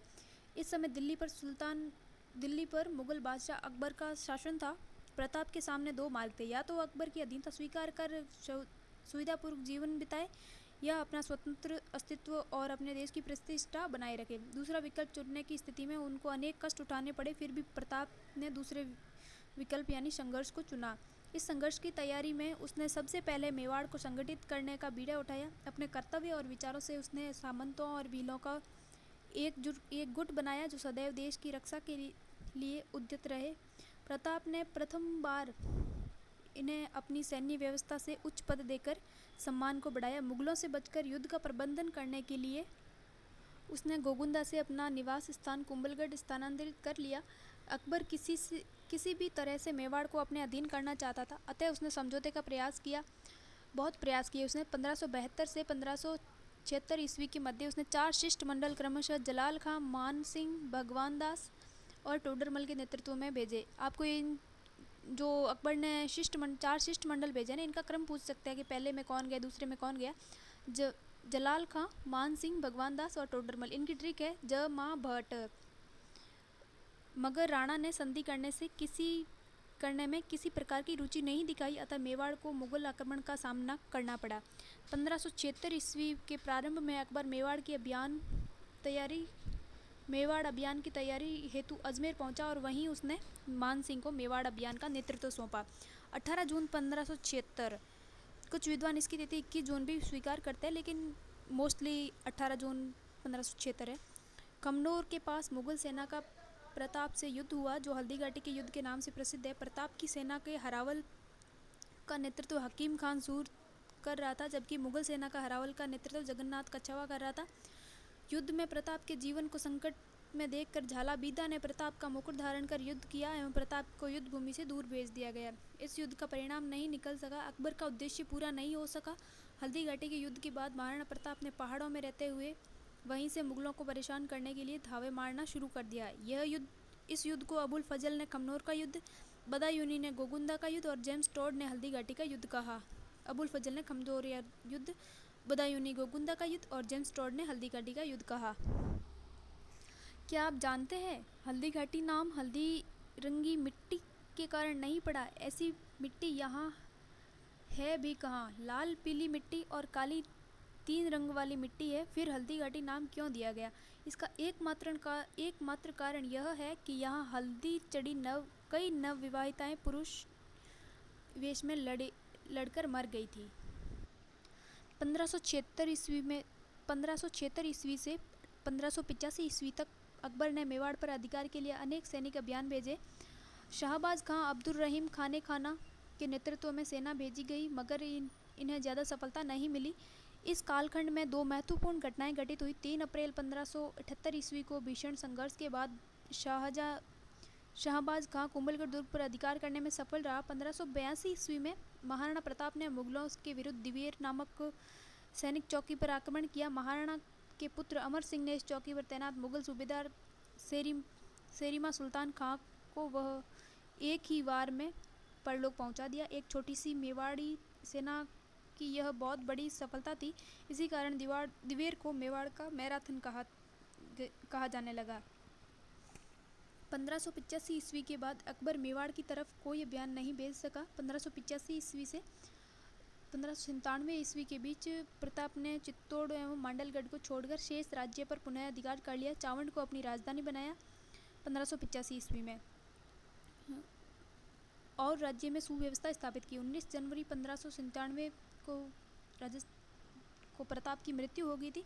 चावंड के पास बाडोली नामक गांव में प्रताप का अंतिम संस्कार किया गया। प्रताप के संबंध में कर्नल टॉड लिखते हैं कि आल्प्स पर्वत के समान अरावली में कोई भी ऐसी घाटी नहीं जो प्रताप के किसी न किसी वीर कार्य, उज्ज्वल विषय या उससे अधिक कीर्तियुक्त पराजय से पवित्र न हुई हो। हल्दी घाटी मेवाड़ की थर्मोपल्ली और दिवेर को मेवाड़ का मैराथन है। नेक्स्ट हम बात करते हैं राणा अमर सिंह 1597 से 1620 ईस्वी। अमर सिंह 1597 ईस्वी में मेवाड़ का शासक बना। शासक बनने के उपरांत उसने मुगल आक्रमणों का सामना करना पड़ा। 1613 ईस्वी में जहांगीर स्वयं अजमेर पहुंचा और शहजादा खुर्रम को मेवाड़ अभियान का नेतृत्व सौंपा। उसने मेवाड़ में लूटमार और आगजनी द्वारा संकट की स्थिति उत्पन्न कर दी। मेवाड़ के सामंत युद्धों से ऊब गए थे एवं उनकी जागीरें भी वीरान हो गई थी, अतः उन्होंने कुंवर कर्ण सिंह को अपने पक्ष में कर राणा पर मुगलों से संधि करने का दबाव डाला।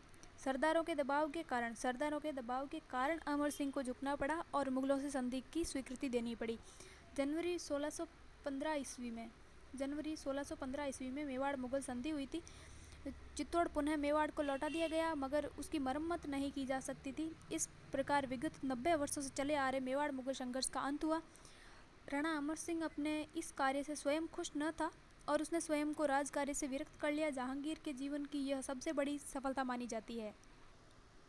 महाराणा राज सिंह 1652 से 80 ईस्वी। राज सिंह ने शासक बनते ही चित्तौड़ की मरम्मत का कार्य पूरा करने का निश्चय किया, लेकिन मुगल सम्राट ने इसे 1615 ईस्वी में मेवाड़ मुगल संधि की शर्तों के प्रतिकूल मानते हुए चित्तौड़ को ढहाने के लिए 30,000 सेना के साथ सादुल खां को भेजा। राज सिंह ने मुगलों से संघर्ष करना उचित न समझकर अपनी सेना को वहां से हटा लिया। मुगल सेना कंगूरे एवं बुर्ज गिराकर लौट गई। 1658 ईस्वी में मुगल शहजादों में उत्तराधिकार का युद्ध छिड़ा, मगर महाराणा किसी भी पक्ष का समर्थन नहीं करना चाहता था, अतः महाराणा टालमटोल करता रहा। जब औरंगजेब दिल्ली का शासक बना तो प्रारंभ में तो उसके संबंध राज सिंह से अच्छे रहे। औरंगजेब ने उसे 6,000 जात एवं सवार का मनसब भी प्रदान किया, किंतु किशनगढ़ की राजकुमारी चारुमती, जिसका विवाह औरंगजेब से होने वाला था, उससे विवाह करके राज सिंह ने 1669 ईस्वी में औरंगजेब को अप्रसन्न कर दिया। इसके बाद 1679 ईस्वी में औरंगजेब द्वारा जजिया कर लगाने का राज सिंह ने विरोध किया। मुगल मारवाड़ संघर्ष छिड़ने पर महाराणा राज सिंह ने राठौड़ों का साथ दिया। 1680 ईस्वी में राज सिंह की मृत्यु हो गई थी। अकाल प्रबंधन के उद्देश्य से राज सिंह ने गोमती नदी के पानी को रोककर राजसमंद झील का निर्माण करवाया था। इस झील के उत्तरी किनारे पर नौ चौकी नामक स्थान पर राज प्रशस्ति नामक शिलालेख लगवाया। संस्कृत भाषा में लिखित राज प्रशस्ति शिलालेख की रचना रणछोड़ भट्ट द्वारा की गई थी। यह प्रशस्ति 25 काले संगमरमर की शिलाओं पर खुदी हुई है। इसे संसार का सबसे बड़ा शिलालेख माना जाता है। नेक्स्ट हम बात करते हैं मारवाड़ का राठौड़ वंश एवं इस वंश के प्रतापी शासक। जिस प्रकार दक्षिणी पश्चिमी राजस्थान के गोहिलों का शासन मेवाड़ और वागड़ प्रांतों में स्थापित हुआ, उसी प्रकार राजस्थान के उत्तरी तथा पश्चिमी भागों में राठौड़ों के राज्य स्थापित हुए। राठौड़ों की उत्पत्ति का विषय विवादास्पद है। विभिन्न ताम्रपत्रों, शिलालेखों और प्राचीन पुस्तकों में राठौड़ वंश की उत्पत्ति को लेकर भिन्न भिन्न मत प्रतिपादित किए गए हैं। कुछ विद्वानों की मान्यता है कि राठौड़ हिरण्यकश्यप की संतान है। जोधपुर राज्य की ख्यात में इन्हें राजा विश्वउत्मान के पुत्र राजा बृहदबल से पैदा होना लिखा गया है। ये ध्यान रखें आप, इम्पोर्टेंट है एग्जाम की दृष्टि से। जोधपुर राज्य की ख्यात में इन्हें राजा विश्वउत्मान के पुत्र राजा बृहदबल से पैदा होना लिखा गया है। दयाल दास ने सूर्यवंशी माना इन्हें, और ब्राह्मण भल्लवराव की संतान बताया है। नैण सिंह ने मारवाड़ के राठौड़ों को कन्नौज से आने वाली शाखा बताया है, और कर्नल टॉड ने इन्हें राठौड़ों की वंशावलियों के आधार पर सूर्यवंशी माना है। राठौड़ों की उत्पत्ति देखते हैं अपन। सबसे पहले राठौड़ों की उत्पत्ति के बारे में बात की है। इसमें इंपॉर्टेंट है, एक तो जोधपुर राज्य की ख्यात में इन्हें विश्वउत्मान के पुत्र बृहदबल से पैदा होना बताया गया।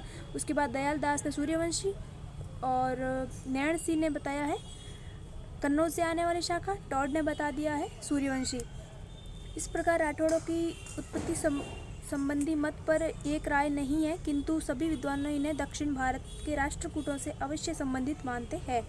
इनमें जोधपुर और बीकानेर के राठौड़ अधिक प्रसिद्ध है। जोधपुर के राठौड़ों का मूल पुरुष सिंहा था, जिसे कन्नौज के गहड़वाल जयचंद का वंशज माना जाता है। सिंहा केवल मारवाड़ के एक छोटे से भाग पाली के उत्तर पश्चिम में अपना राज्य स्थापित कर पाया। सिंहा ने मारवाड़ में राठौड़ राज्य की स्थापना तो कर दी, मगर उसे व्यवस्थित नहीं कर पाया। राव चूंडा का शासनकाल रहा है 1394 से 1423 ईस्वी। अपने साहस और कूटनीति से राव चूंडा ने मंडोर पर अधिकार कर लिया। इस मंडोर को राठौड़ों की राजधानी बनाया। मंडोर पर अधिकार के बाद इसने आसपास के क्षेत्रों जैसे कि खाटू, डीडवाना, सांभर, अजमेर, नाडोल आदि पर भी अधिकार कर लिया। मुगल के भाटियों द्वारा वह धोखे से 1423 ईस्वी में मारा गया। उनकी पत्नी चांद कौर ने चांद बावड़ी, जोधपुर में है चांद बावड़ी, इसका निर्माण करवाया। ध्यान रहे, एक चांद बावड़ी आबानेरी में भी है और एक जोधपुर में भी है। जोधपुर वाली चांद बावड़ी का निर्माण उनकी चूंडा की पत्नी चांद कंवर ने बनवाया था। राव रणमल का शासनकाल रहा है 1427 ईस्वी से 1438 ईस्वी। रणमल अपने छोटे भाई कान्हा को मारवाड़ का शासक बनाए जाने से नाराज होकर मेवाड़ चला गया। इसने अपनी बहन हंसाबाई का विवाह राणा लाखा से कर दिया। यह विवाह रणमल ने इस शर्त पर किया था कि हंसाबाई का पुत्र ही लाखा का उत्तराधिकारी होगा। अपने भांजे मोकल के मेवाड़ महाराणा बनने पर मेवाड़ प्रशासन में रणमल का प्रभाव बढ़ गया। रणमल की 1438 ईस्वी में उसकी प्रेमिका भारमली के सहयोग से मेवाड़ी सामंतों द्वारा हत्या कर दी गई। नेक्स्ट बात करते हैं राव जोधा। राव जोधा का शासनकाल रहा है 1438 से 1489 तक। राव जोधा काफ़ी इंपॉर्टेंट रहते हैं एग्जाम की दृष्टि से, प्रश्न पूछा भी जाता है तो ध्यान रखें। इससे थोड़ा हाईलाइट में देखते हैं अपन। राव जोधा मारवाड़ के राव रणमल का पुत्र था। 1438 ईस्वी में चित्तौड़ में रणमल की हत्या होने के बाद उसने जंगलों में रहकर अपनी शक्ति को संगठित किया। 1453 ईस्वी में वह मंडोर जीतने में सफल रहा। उसने मेवाड़ में सुलह के लिए अपनी पुत्री का विवाह मेवाड़ी राजकुमार रायमल से कर दिया। उसने 1459 ईस्वी में जोधपुर नगर बसाया। ध्यान रहे 1459 ईस्वी में जोधपुर नगर राव जोधा द्वारा बसाया गया। उसने अपनी राजधानी जोधपुर को बना दिया। राव जोधा ने नई राजधानी को सुरक्षित रखने के लिए चिड़ियाटूक पहाड़ी पर एक दुर्ग का निर्माण कराया जिसे मेहरानगढ़ फोर्ट कहते हैं। राव जोधा ने दिल्ली के सुल्तान बहलोल लोदी की सेना को परास्त करके प्रतिष्ठा प्राप्त की थी। डॉक्टर गौरीशंकर हरिश्चंद्र ओझा राव जोधा को जोधपुर का प्रथम प्रतापी शासक मानते हैं। अब बात करते हैं राव मालदेव। राव मालदेव का शासनकाल रहा है 1531 से 1562 ईस्वी तक। राव मालदेव ने खानवा के युद्ध में राणा सांगा की ओर से भाग लिया था। यद्यपि खानवा के युद्ध के समय मारवाड़ का शासक इनका पिता राव गंगा था। इसने 1532 ईस्वी में बहादुर शाह के मेवाड़ पर आक्रमण के दौरान राणा विक्रमादित्य की भी सहायता करी थी। 1536 ईस्वी में राव मालदेव ने जैसलमेर के राव लूणकरण की पुत्री उमा दे से विवाह कर लिया था, जो इतिहास में रूठी रानी के नाम से जानी जाती है। रूठी रानी उमा दे थी जो कि राव मालदेव की पत्नी थी और लूणकरण की पुत्री थी। इस घटना का कारण यह था कि मालदेव का श्वशुर व उमादेव का पिता राव लूणकरण मालदेव की हत्या करवाना चाहता था। ये कारण बहुत इंपॉर्टेंट है। कारण कथन के क्वेश्चन आजकल पूछे जा रहे हैं। तो रूठी रानी नाम क्यों पड़ा उमादेव का? ये कारण है कि मालदेव का ससुर उमादेव का पिता जो था वो लूणकरण जो था वो मालदेव की हत्या करवाना चाहता था। इसकी सूचना मालदेव की सास ने मालदेव को भिजवा दी थी। इस घटना के बाद मालदेव व उमादेव के संबंध बिगड़ गए। वह रूठ कर अजमेर के तारागढ़ में रही व इतिहास में रूठी रानी के नाम से प्रसिद्ध हुई। मालदेव ने मेड़ता के वीरमदेव और बीकानेर के राव जैतसिंह पर आक्रमण कर 1442 ईस्वी में उनके राज्यों पर अधिकार कर लिया। वीरमदेव व राव जैतसिंह शेर शाह की शरण में चले गए। 1539 व 40 ईस्वी में शेर शाह के हाथों पराजित होकर हुमायूं दर बदर भटक रहा था, तो मालदेव ने हुमायूं को सहायता का संदेश भेजा। क्योंकि ध्यान रखो इसका, हुमायूं को सहायता का संदेश भेजा क्योंकि मालदेव जानता था कि हुमायूं की पूर्ण पराजय के पश्चात शेर शाह का अगला शिकार वह स्वयं मालदेव ही होगा। 1543 से 44 ईस्वी में मालदेव को शेर शाह सूरी के आक्रमण का सामना करना पड़ा। शेर शाह की धूर्तता ने मालदेव और उसके सेनापतियों के बीच अविश्वास उत्पन्न कर दिया, जिससे मालदेव ने मैदान छोड़ दिया था। मगर उसके सेनापतियों जैता और कुंपा ने जनवरी 1544 ईस्वी में गिरी सुमेल के युद्ध में शेर शाह से युद्ध किया और वीर गति को प्राप्त हुए। उनकी वीरता से प्रभावित होकर शेर शाह को कहना पड़ा, एक मुट्ठी भर बाजरे के लिए मैं हिंदुस्तान की बादशाहत खो देता। ये कथन ध्यान रखें, शेर शाह ने कहा था। शेर शाह की मृत्यु 1545 ईस्वी के बाद मालदेव ने जोधपुर, पोखरण, फलोदी, बाड़मेर, कोटड़ा, जालोर और मेड़ता पर पुनः अधिकार कर लिया। 1562 ईस्वी में मालदेव की मृत्यु हो गई थी। नेक्स्ट है राव चंद्रसेन। इनका शासनकाल रहा 1565 ईस्वी से 1581 ईस्वी। राव मालदेव ने अपने बड़े पुत्र राम से अप्रसन्न होकर उसे राज्य से निर्वासित कर अपने दूसरे पुत्र उदय सिंह से भी मालदेव खुश न था, अतः उसने उसे भी अपना उत्तराधिकारी नहीं बनाया। अंततः राव चंद्रसेन मालदेव का उत्तराधिकारी बना, जो उसका तीसरा पुत्र था। चंद्रसेन को अपने दो बड़े भाइयों राम और उदय सिंह के विरोध का सामना करना पड़ा। 1564 ईस्वी में राम सहायता लेने अकबर की शरण में चला गया। अकबर ने हुसैन कुली खां के नेतृत्व में एक सेना भेजकर जोधपुर पर अधिकार कर लिया। 1564 ईस्वी में जोधपुर पर अधिकार किया था हुसैन कुली खान के नेतृत्व में। 1570 ईस्वी में अकबर के नागौर दरबार के दौरान चंद्रसेन भी जोधपुर प्राप्ति की आशा से नागौर पहुंचा। 1570 ईस्वी में नागौर दरबार बुलाया गया था। अकबर के द्वारा, मगर अकबर का उसके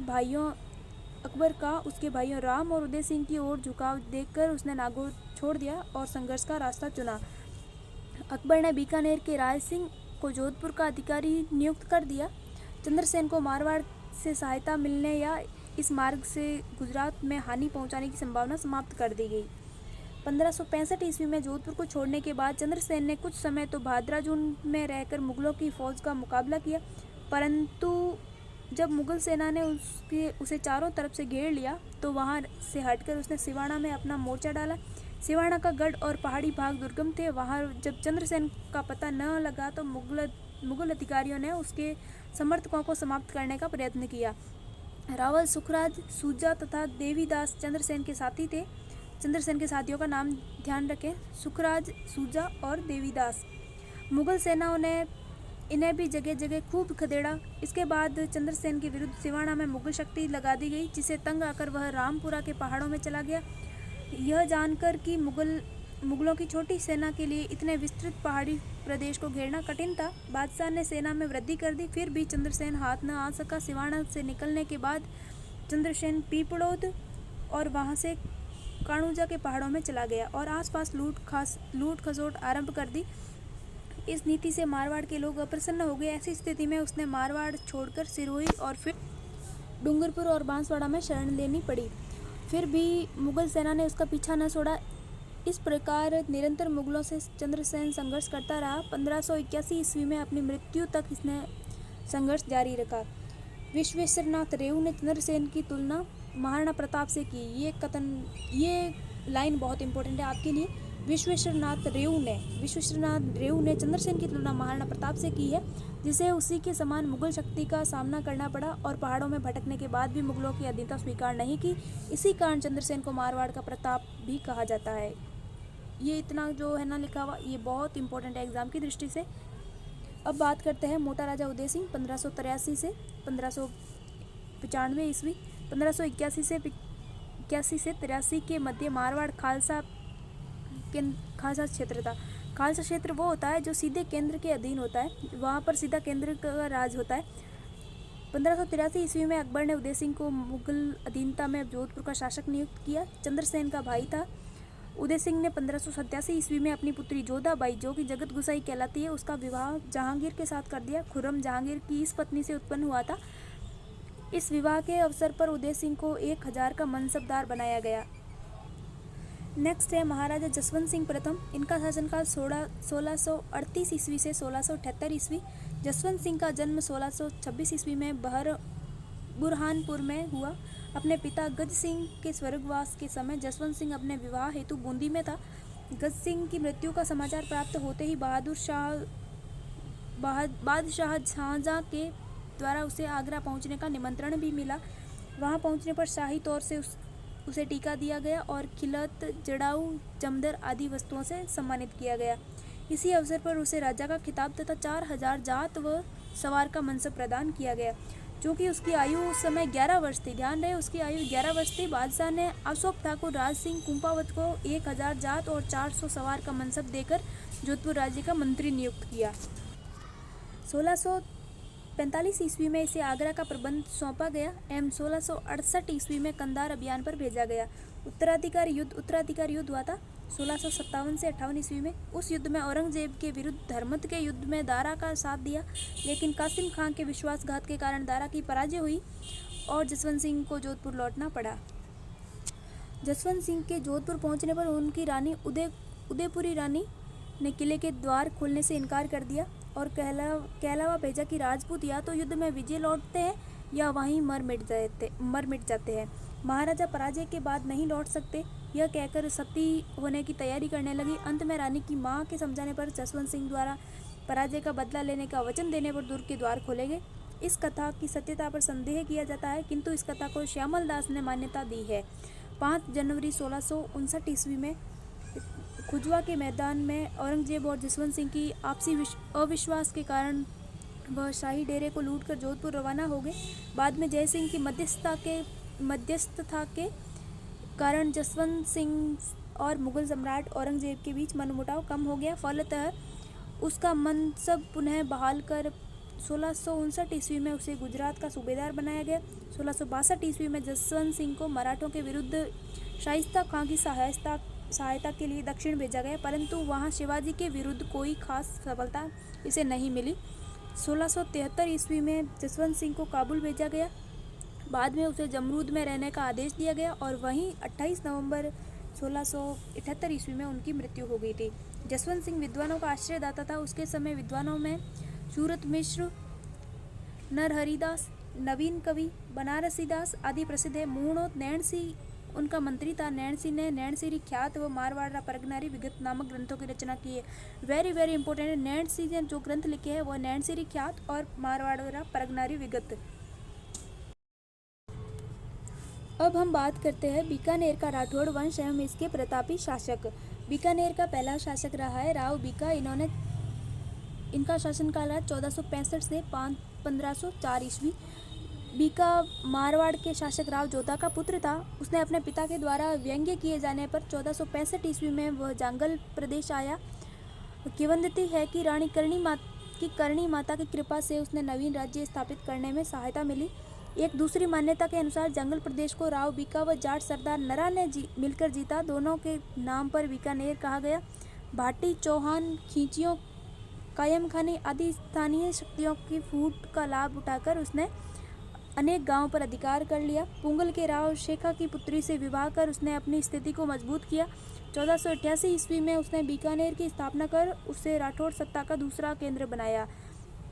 इसने देशनोक में करणी माता के मूल मंदिर का निर्माण करवाया था। ध्यान रहे, देशनोक में करणी माता का मूल मंदिर जो है उसका निर्माण राव बीका ने करवाया। आगे है राव लूणकरण। इनका शासनकाल रहा है 1505 से 1526 ईस्वी। लूणकरण राव बीका का छोटा पुत्र था। इसने नागौर के शासक महमूद खां को हराया। 1526 ईस्वी में ढोसी के युद्ध में नारनौल के नवाब अभिमीरी से लड़ता हुआ मारा गया। बीटू सूजा ने अपने ग्रंथ राव जैतसिरो छंद में इसे कलयुग का कर्ण कहा है। कलयुग का कर्ण कहते हैं राव लूणकरण को, और बीटू सूजा ने ये नाम दिया था। ग्रंथ है राव जैतसिरो छंद।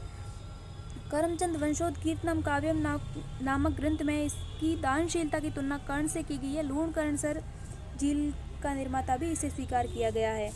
राव जैतसी है आगे अपने 1526 ईस्वी से 1541 ईस्वी। जैतसी ने 1534 ईस्वी में काबुल के मुगल शासक कामरान, जो कि हुमायूं का भाई था, उसे पराजित किया। इस युद्ध का वर्णन बीटू सूजा ने मुगल शासक, ये जो काबुल में युद्ध हुआ था, इसका वर्णन अपने ग्रंथ राव जैतसिरो छंद में किया। इसने बीकानेर पर मालदेव के आक्रमण के दौरान अपने मंत्री नागराज को शेरशाह की सहायता प्राप्त करने के लिए भेजा, मगर सहायता आने से पूर्व 1541 ईस्वी में साहेबा या पहाएबा जोधपुर के युद्ध में जैतसी मालदेव की सेना से लड़ता हुआ वीरगति को प्राप्त हुआ। नेक्स्ट है राव कल्याणमल। इनका शासनकाल रहा है 1541 से 1574 ईस्वी। कल्याणमल ने खानवा का युद्ध हुआ था 1527 ईस्वी। खानवा के युद्ध में राणा सांगा की ओर से भाग लिया। कल्याणमल ने 1544 ईस्वी में गिरी सुमेल का युद्ध हुआ था। उस युद्ध में मालदेव के विरुद्ध शेरशाह की ओर से भाग लिया। इसने भटनेर के किले पर भी अधिकार किया था। 1570 ईस्वी में अकबर के नागौर दरबार में उपस्थित होकर मुगल अधीनता स्वीकार कर ली। कल्याणमल मुगल अधीनता स्वीकार करने वाला पहला राठौड़ शासक था। वेरी वेरी इंपॉर्टेंट क्वेश्चन है। कल्याणमल मुगल अधीनता स्वीकार करने वाला पहला राठौड़ शासक था। कल्याणमल के दो पुत्र राय सिंह और पृथ्वीराज, इनके ये नाम थे। राय सिंह को अकबर ने 1572 ईस्वी में जोधपुर का प्रशासक नियुक्त किया। वहीं उसका दूसरा पुत्र पृथ्वीराज अकबर का दरबारी कवि था, जिन्होंने बेली कृष्ण रुक्मणी नामक ग्रंथ की रचना करी थी। राय सिंह 1574 ईस्वी से 1612 ईस्वी। यह 1570 ईस्वी के अकबर के नागौर दरबार के समय मुगल सेना में सम्मिलित हुआ। इसने अकबर के गुजरात अभियान व कंधार अभियान में अपनी वीरता दिखाई। अकबर ने 1572 ईस्वी में इसे जोधपुर का प्रशासक नियुक्त किया। ध्यान रहे, 1572 ईस्वी में जोधपुर का प्रशासक नियुक्त किया गया था। 1574 ईस्वी में राय सिंह महाराजा धीराज की उपाधि के साथ बीकानेर का शासक बना। 1574 ईस्वी में ये शासक बना था, और इनकी उपाधि ध्यान रखें आप, महाराजा धीराज की उपाधि धारण की थी उसने। राय सिंह ने बीकानेर के जूनागढ़ दुर्ग का निर्माण करवाया तथा किले के दरवाजे पर जयमल फत्ता की पाषाण मूर्ति लगवाई। किले के भीतर इसने एक प्रशस्ति लिखवाई जिसे राय सिंह प्रशस्ति कहा गया। इसके समय में भी भीषण अकाल पड़ा, जिसे निपटने हेतु बहुत धन खर्च किया था। मुंशी देवी प्रसाद ने इसे राजपूताने का कर्ण कहा। राजपूताने का कर्ण है राव राय सिंह, और ये नाम दिया है मुंशी देवी प्रसाद ने। आगे हम बात करते हैं राव कर्ण सिंह। इनका शासनकाल है 1631 ईस्वी से 1668 ईस्वी। कर्ण सिंह ने मुगल सम्राट शाहजहां के दक्षिण अभियानों में महत्वपूर्ण भूमिका निभाई। जाखणिया गांव के सीमा विवाद को लेकर इसका नागौर के शासक अमर सिंह से युद्ध हुआ 1662 से 1644 ईस्वी में। इस युद्ध को मतीरे की राड़ कहा गया। मुगल उत्तराधिकारी युद्ध के समय कर्ण सिंह तटस्थ रहा, मगर युद्ध में औरंगजेब का पलड़ा भारी देखकर अपने पुत्र पदम सिंह व केसरी सिंह को औरंगजेब की सहायतार्थ भेजा। औरंगजेब के शासक बनने के उपरांत वह उसकी सेवा में चला गया।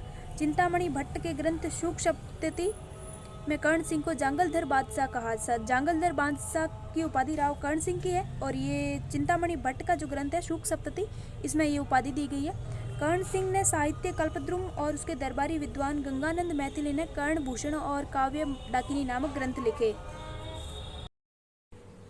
अब हम बात करते हैं शाकंभरी का चौहान वंश व इस वंश के प्रतापी शासक। इस चौहान वंश की उत्पत्ति के विषय में बहुत विवाद है। वंशावलियों और ख्यातों ने इसको अग्निवंशीय माना है। डॉक्टर गौरीशंकर हरिश्चंद्र ओझा के विचार से सूर्यवंशी क्षत्रिय थे, और ये अचलेश्वर मंदिर के लेख में इन्हें चंद्रवंशीय माना गया है। कई विद्वान इन्हें आर्य मानकर विदेशी मानते हैं। इन सभी मतों का विवेचन करते हुए डॉक्टर दशरथ शर्मा चौहानों की उत्पत्ति ब्राह्मण वंश से मानते हैं। इन सब के मतों को याद करना है। दशरथ शर्मा ब्राह्मण वंश से उत्पत्ति मानते हैं, गौरीशंकर हरिश्चंद्र ओझा सूर्यवंशी मानते हैं, और कुछ जो है वो चंद्रवंशी भी मानते हैं। बिजोलिया शिलालेख के अनुसार सांभर झील का प्रवर्तक वासुदेव चौहानों का आदि पुरुष था, जिसका समय 1551 ईस्वी के लगभग माना जाता है। प्रारंभ में चौहान गुर्जर प्रतिहारों के संबंध थे, परंतु गुहक प्रथम ने गुर्जर प्रतिहारों की अधीनता से चौहानों को मुक्त करवाया। इसी का वंशज सामंत सांबर का शासक था, जो वत्स गोत्र ब्राह्मण वंश में पैदा हुआ था। वाकपति राज चौहानों का शक्तिशाली शासक हुआ, जिसने प्रतिहारों को परास्त कर अपनी शक्ति का परिचय दिया। विग्रहराज द्वितीय चौहानों का एक अन्य शक्तिशाली शासक था। 983 ईस्वी का हर्षनाथ लेख उसकी विजयों का उल्लेख करता है। उसने गुजरात के चालुक्य शासक मूलराज को परास्त किया। विग्रहराज द्वितीय के बाद दुर्लभराज और गोविंद तृतीय शासक हुए। पृथ्वीराज विजय नामक ग्रंथ में गोविंद तृतीय की उपाधि वैरीगट यानी शत्रु संहारक मिलती है। गोविंद तृतीय की उपाधि है वैरीगट, याद रखें, और इसका उल्लेख मिलता है अपने को पृथ्वीराज विजय नामक ग्रंथ में। फरिश्ता के अनुसार गोविंद तृतीय ने गजनी के शासक को मारवाड़ में आगे बढ़ने से रोका था। बात करते हैं अजयराज के बारे में। इनका शासनकाल 1105 से 1133 ईस्वी में रहा। अजयराज जो 1105 ईस्वी में शासक बना, इस वंश का एक प्रतापी शासक था। 1113 ईस्वी में इसने अजय मेरू यानी अजमेर नगर बसाया तथा चांदी व तांबे के सिक्के चलाए थे, जो अजय प्रिय द्रम कहलाए। कुछ मुद्राओं में उसकी रानी सोमलवती का नाम भी अंकित मिलता है। अजयराज शैशव मतावलंबी होने के साथ साथ एक धर्म सहिष्णु शासक था। उसने जैन और वैष्णव धर्मावलंबियों को सम्मान की दृष्टि से देखा। उसने नए नगर में जैन धर्मावलंबियों को भी मंदिर बनाने की अनुमति दी और पार्श्वनाथ मंदिर के लिए स्वर्ण कलश प्रदान किया। आगे है अर्णोराज। अर्णोराज ने तुर्कों एवं मालवा के शासकों को परास्त किया, मगर गुजरात के शासक कुमारपाल चालुक्य से परास्त हो गया था। इसने अजमेर में अनासागर झील एवं पुष्कर में वराह मंदिर का निर्माण करवाया। अर्णोराज शैव था, किंतु उसने अन्य धर्मावलंबियों के प्रति सहिष्णुता की भावना थी। उसने अजमेर में खरतगच्छ के अनुयायियों के लिए भूमिदान किया। देवबोध और धर्मघोष उसके समय के प्रकांड विद्वान थे, उनको उसने सम्मानित किया। वैसे तो चालुक्यों के हाथों से पराजय से उसे कुछ मान हानि उठानी पड़ी थी, फिर भी गजनवियों को परास्त कर तथा मालवा और हरियाणा अभियानों का नेतृत्व कर उसने अपने वंश के प्रभुत्व को नहीं घटने दिया। नेक्स्ट बात करते हैं विग्रहराज चतुर्थ। विग्रहराज ने तोमरों को पराजित कर दिल्ली पर अधिकार कर लिया। यह दिल्ली पर अधिकार करने वाला पहला चौहान शासक था। ये इंपॉर्टेंट है एग्जाम की दृष्टि से। दिल्ली पर अधिकार करने वाला चौहानों का पहला शासक था विग्रहराज चतुर्थ। इसने गजनी के खुसरू शाह को भी परास्त किया। जयानक भट्ट ने इसे कवि बांधव की उपाधि दी थी। कवि बांधव की उपाधि विग्रहराज चतुर्थ की थी, जो कि जयानक भट्ट ने दी। विग्रहराज ने हरिकेली और उसके दरबारी विद्वान सोमदेव ने ललित विग्रहराज नाटक की रचना की। इसने अजमेर में एक संस्कृत पाठशाला बनाकर उस पर हरिकेली नाटक की पंक्तियां खुदवाई। कुतुबुद्दीन ऐबक ने इसे तुड़वाकर वहां 2.5 दिन का झोंपड़ा मस्जिद बनवाई। विग्रहराज ने बीसलपुर बसाकर वहां बीसलपुर झील बनवाई। विग्रहराज चतुर्थ के मूल्यांकन में डॉक्टर दशरथ शर्मा लिखते हैं कि उसकी महत्ता निर्विवाद है, क्योंकि एक सेनाध्यक्ष के साथ साथ वह एक विजेता, साहित्य का संरक्षक, अच्छा कवि और सूझबूझ वाला निर्माता था। पृथ्वीराज विजय का लेखक लिखता है कि विग्रहराज की मृत्यु हो गई तो कवि बांधव की उपाधि निरर्थक हो गई, क्योंकि इस उपाधि को धारण करने की किसी में क्षमता नहीं रही थी। सोमदेव तो विग्रहराज को वीरों में ही नहीं वर्ण विद्वानों में भी अग्रणी मानता था। ये केवल उसकी मिथ्या प्रशंसा नहीं है, हरिकेली नाटक से उनकी योग्यताएं आंकी जा सकती है। किल हॉर्न ने उसकी विद्वता की प्रशंसा करते हुए स्वीकार किया कि वह उन हिंदू शासकों में से एक व्यक्ति था जो कालिदास और भवभूति की होड़ कर सकता था। कालिदास और भवभूति से तुलना की थी विग्रहराज चतुर्थ की किसने करी थी? किल हॉर्न ने।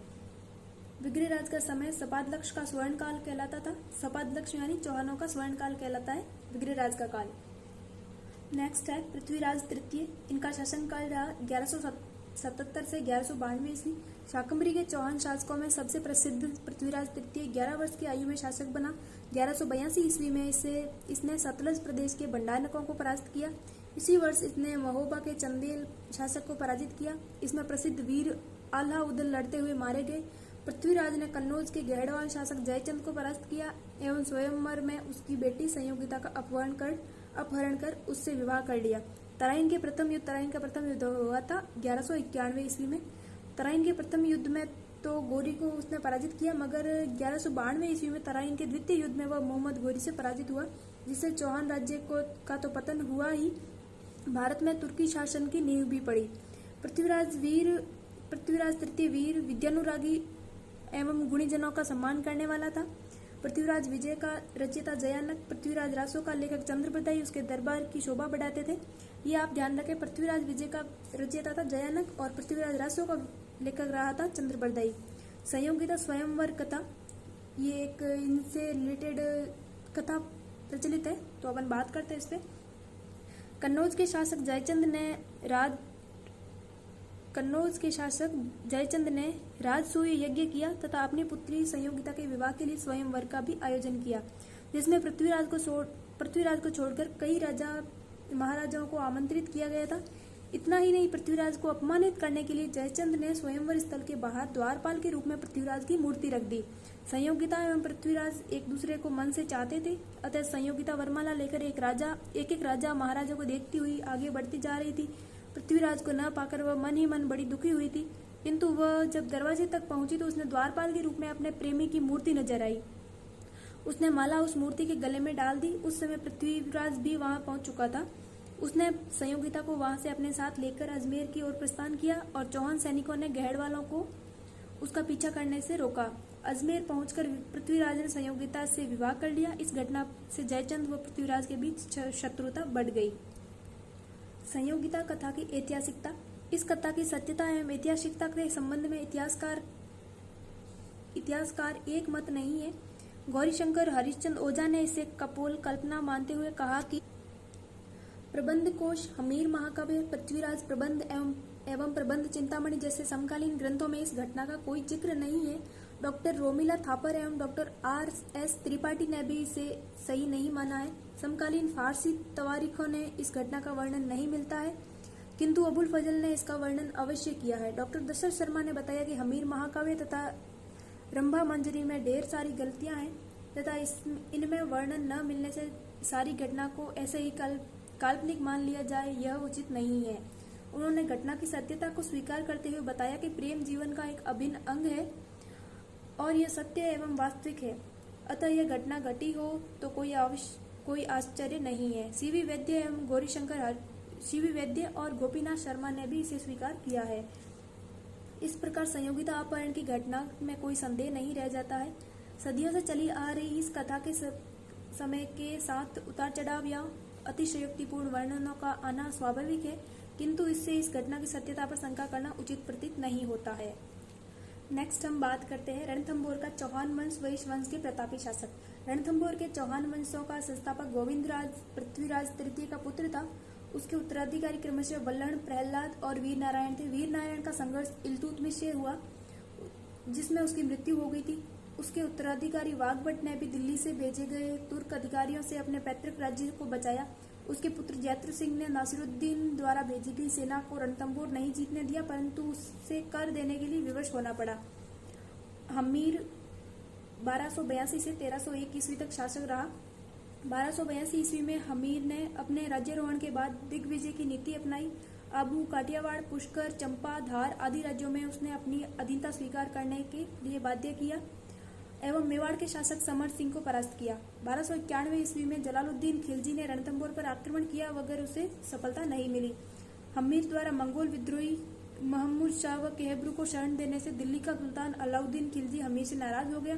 हमीर ने जब विद्रोहियों को लौटाने के लिए इनकार कर दिया, तब 1299 ईस्वी में खिलजी के आक्रमण का सामना करना पड़ा, मगर तुर्क सेना को उसने पराजित कर दिया।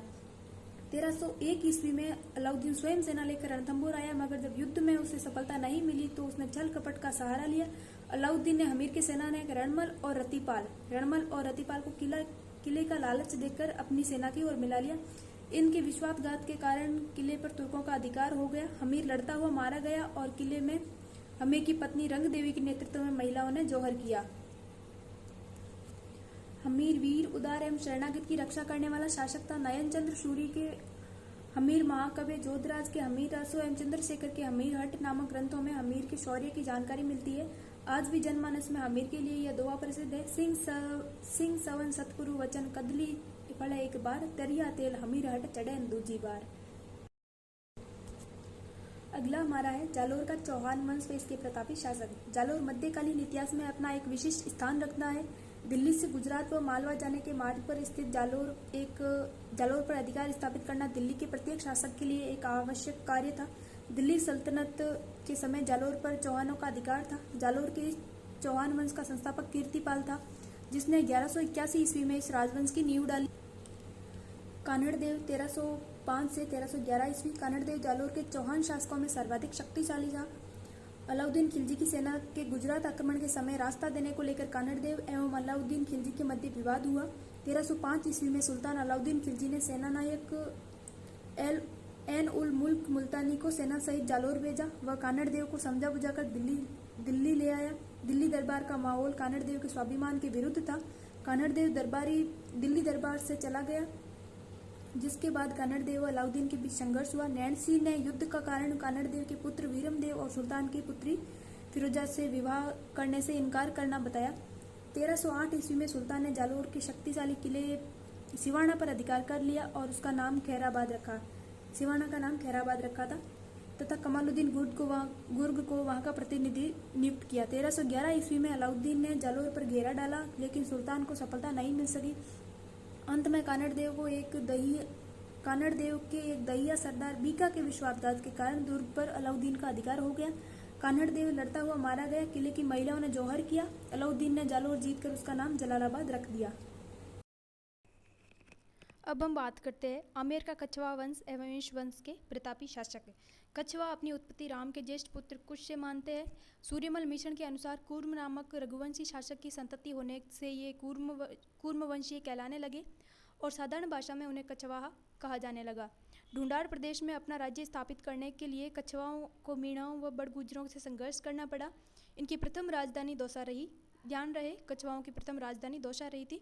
कछवा प्रारंभ में चौहानों के सामंत थे। 1137 ईस्वी में दुल्हे राय ने बड़गुजरों को परास्त कर ढूंढाड़ में नवीन राज्य स्थापित किया। दुल्हे राय ने ही जमवा रामगढ़ में मीणाओं को परास्त कर उसे अपनी राजधानी बनाई। 1207 ईस्वी में कोकिल देव ने आमेर में मीणाओं को परास्त कर उससे अपनी राजधानी बनाई। अब बात करते हैं भारमल। इनका शासनकाल रहा 1547 से 1573 ईस्वी। भारमल बहुत ही कठिन परिस्थितियों में आमेर का शासक बना।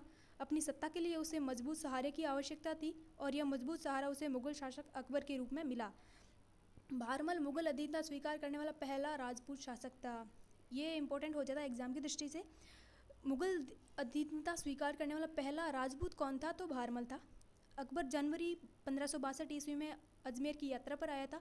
अजमेर से लौटते समय सांबर में भारमल ने 1562 ईस्वी में अपनी पुत्री हरकाबाई, जिसे कालांतर में मरियम उज़ ज़मानी के नाम से जाना गया, उससे विवाह कर अकबर के साथ विवाह अकबर के साथ किया गया। जहांगीर इसी हरकाबाई का पुत्र था। 1562 ईस्वी में सांबर में ही अपने पुत्र भगवान दास और पौत्र मान सिंह सहित इसने अकबर की अधीनता स्वीकार की। 1562 ईस्वी में स्वीकार करी थी। भगवान दास का शासनकाल रहा 1573 से 1589 ईस्वी। भगवान दास 1573 में आमेर की गद्दी पर बैठा। इसने सरनल के युद्ध में अपनी वीरता का परिचय दिया। यह 7 वर्ष तक पंजाब का सूबेदार रहा। इसने 1585 ईस्वी में अपनी पुत्री मानबाई का विवाह जहांगीर के साथ किया। खुसरो मानबाई व जहांगीर का पुत्र था। 1589 ईस्वी में लाहौर में भगवान दास की मृत्यु हो गई। मान सिंह केवल 12 वर्ष की आयु में ही मुगलों की सेवा में चला गया था। इसने अकबर एवं जहांगीर 2 मुगल सम्राटों की सेवा करी। अकबर के रणथंभौर अभियान 1569 ईस्वी में हुआ था। उसमें सूरजनहाड़ा को मुगल अधीनता स्वीकार करने में मान सिंह ने भूमिका निभाई। गुजरात अभियान के दौरान 1573 ईस्वी में मान सिंह महाराणा प्रताप के पास संधि का दूसरा प्रस्ताव लेकर गया और 1576 ईस्वी में हल्दीघाटी के युद्ध में अकबर की सेना का नेतृत्व मान सिंह ने किया था। यह अकबर के नवरत्नों में शामिल था। अकबर ने इसे फरजंद यानी बेटा की उपाधि दी व 7,000 का मनसब दिया। 1589 ईस्वी में जब यह बिहार का सूबेदार था तो इसके पिता भगवान दास की मृत्यु हो गई और 1589 ईस्वी में आमेर का शासक बना। मान सिंह ने 1592 ईस्वी में उड़ीसा जीतकर पहली बार उसे मुगल साम्राज्य का अंग बनाया। मान सिंह की मृत्यु 1614 ईस्वी में इलिजपुर में हुई। मान सिंह विद्वानों का आश्रयदाता था। इसके समय में मान चरित्र महाराज कोश नामक ग्रंथ रचे गए।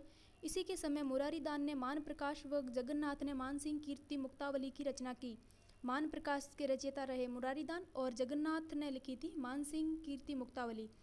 मान सिंह के समय ही रानी कनकावती ने अपने पुत्र जगत सिंह की स्मृति में जगत शिरोमणि मंदिर का निर्माण करवाया। आगे है मिर्जा राजा जयसिंह 1621 से 1667 ईस्वी। 11 वर्ष की आयु में 1621 ईस्वी में जयसिंह आमेर का शासक बना। इसने 3 मुगल सम्राटों जहांगीर, शाहजहां और औरंगजेब की सेवा में रहने का अवसर प्राप्त हुआ। 1623 ईस्वी में इसे मलिक अंबर के विरुद्ध दक्षिण में भेजा गया जहां इसने अद्भुत साहस और वीरता का परिचय दिया। 1629 ईस्वी में इसने उत्तर पश्चिमी सीमांत में उज़्बेकों के विद्रोह को दबाया। 1630 ईस्वी में जयसिंह ने खाने जहां लोदी के विरुद्ध विद्रोह को दबाया। यह 1636 ईस्वी में शाहजहां के साथ बीजापुर और गोलकुंड अभियान पर दक्षिण भारत गया। 1637 ईस्वी में जयसिंह को मिर्जा राजा की पदवी देकर शुजा के साथ कंधार भेजा गया।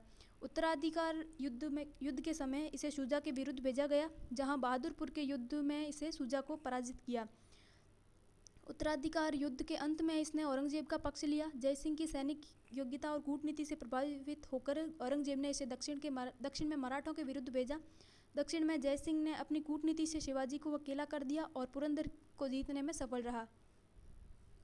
जयसिंह ने शिवाजी के विरुद्ध अभियान पर जाते समय कहा कि हम शिवा को वृत्त के केंद्र की तरह घेर लेंगे।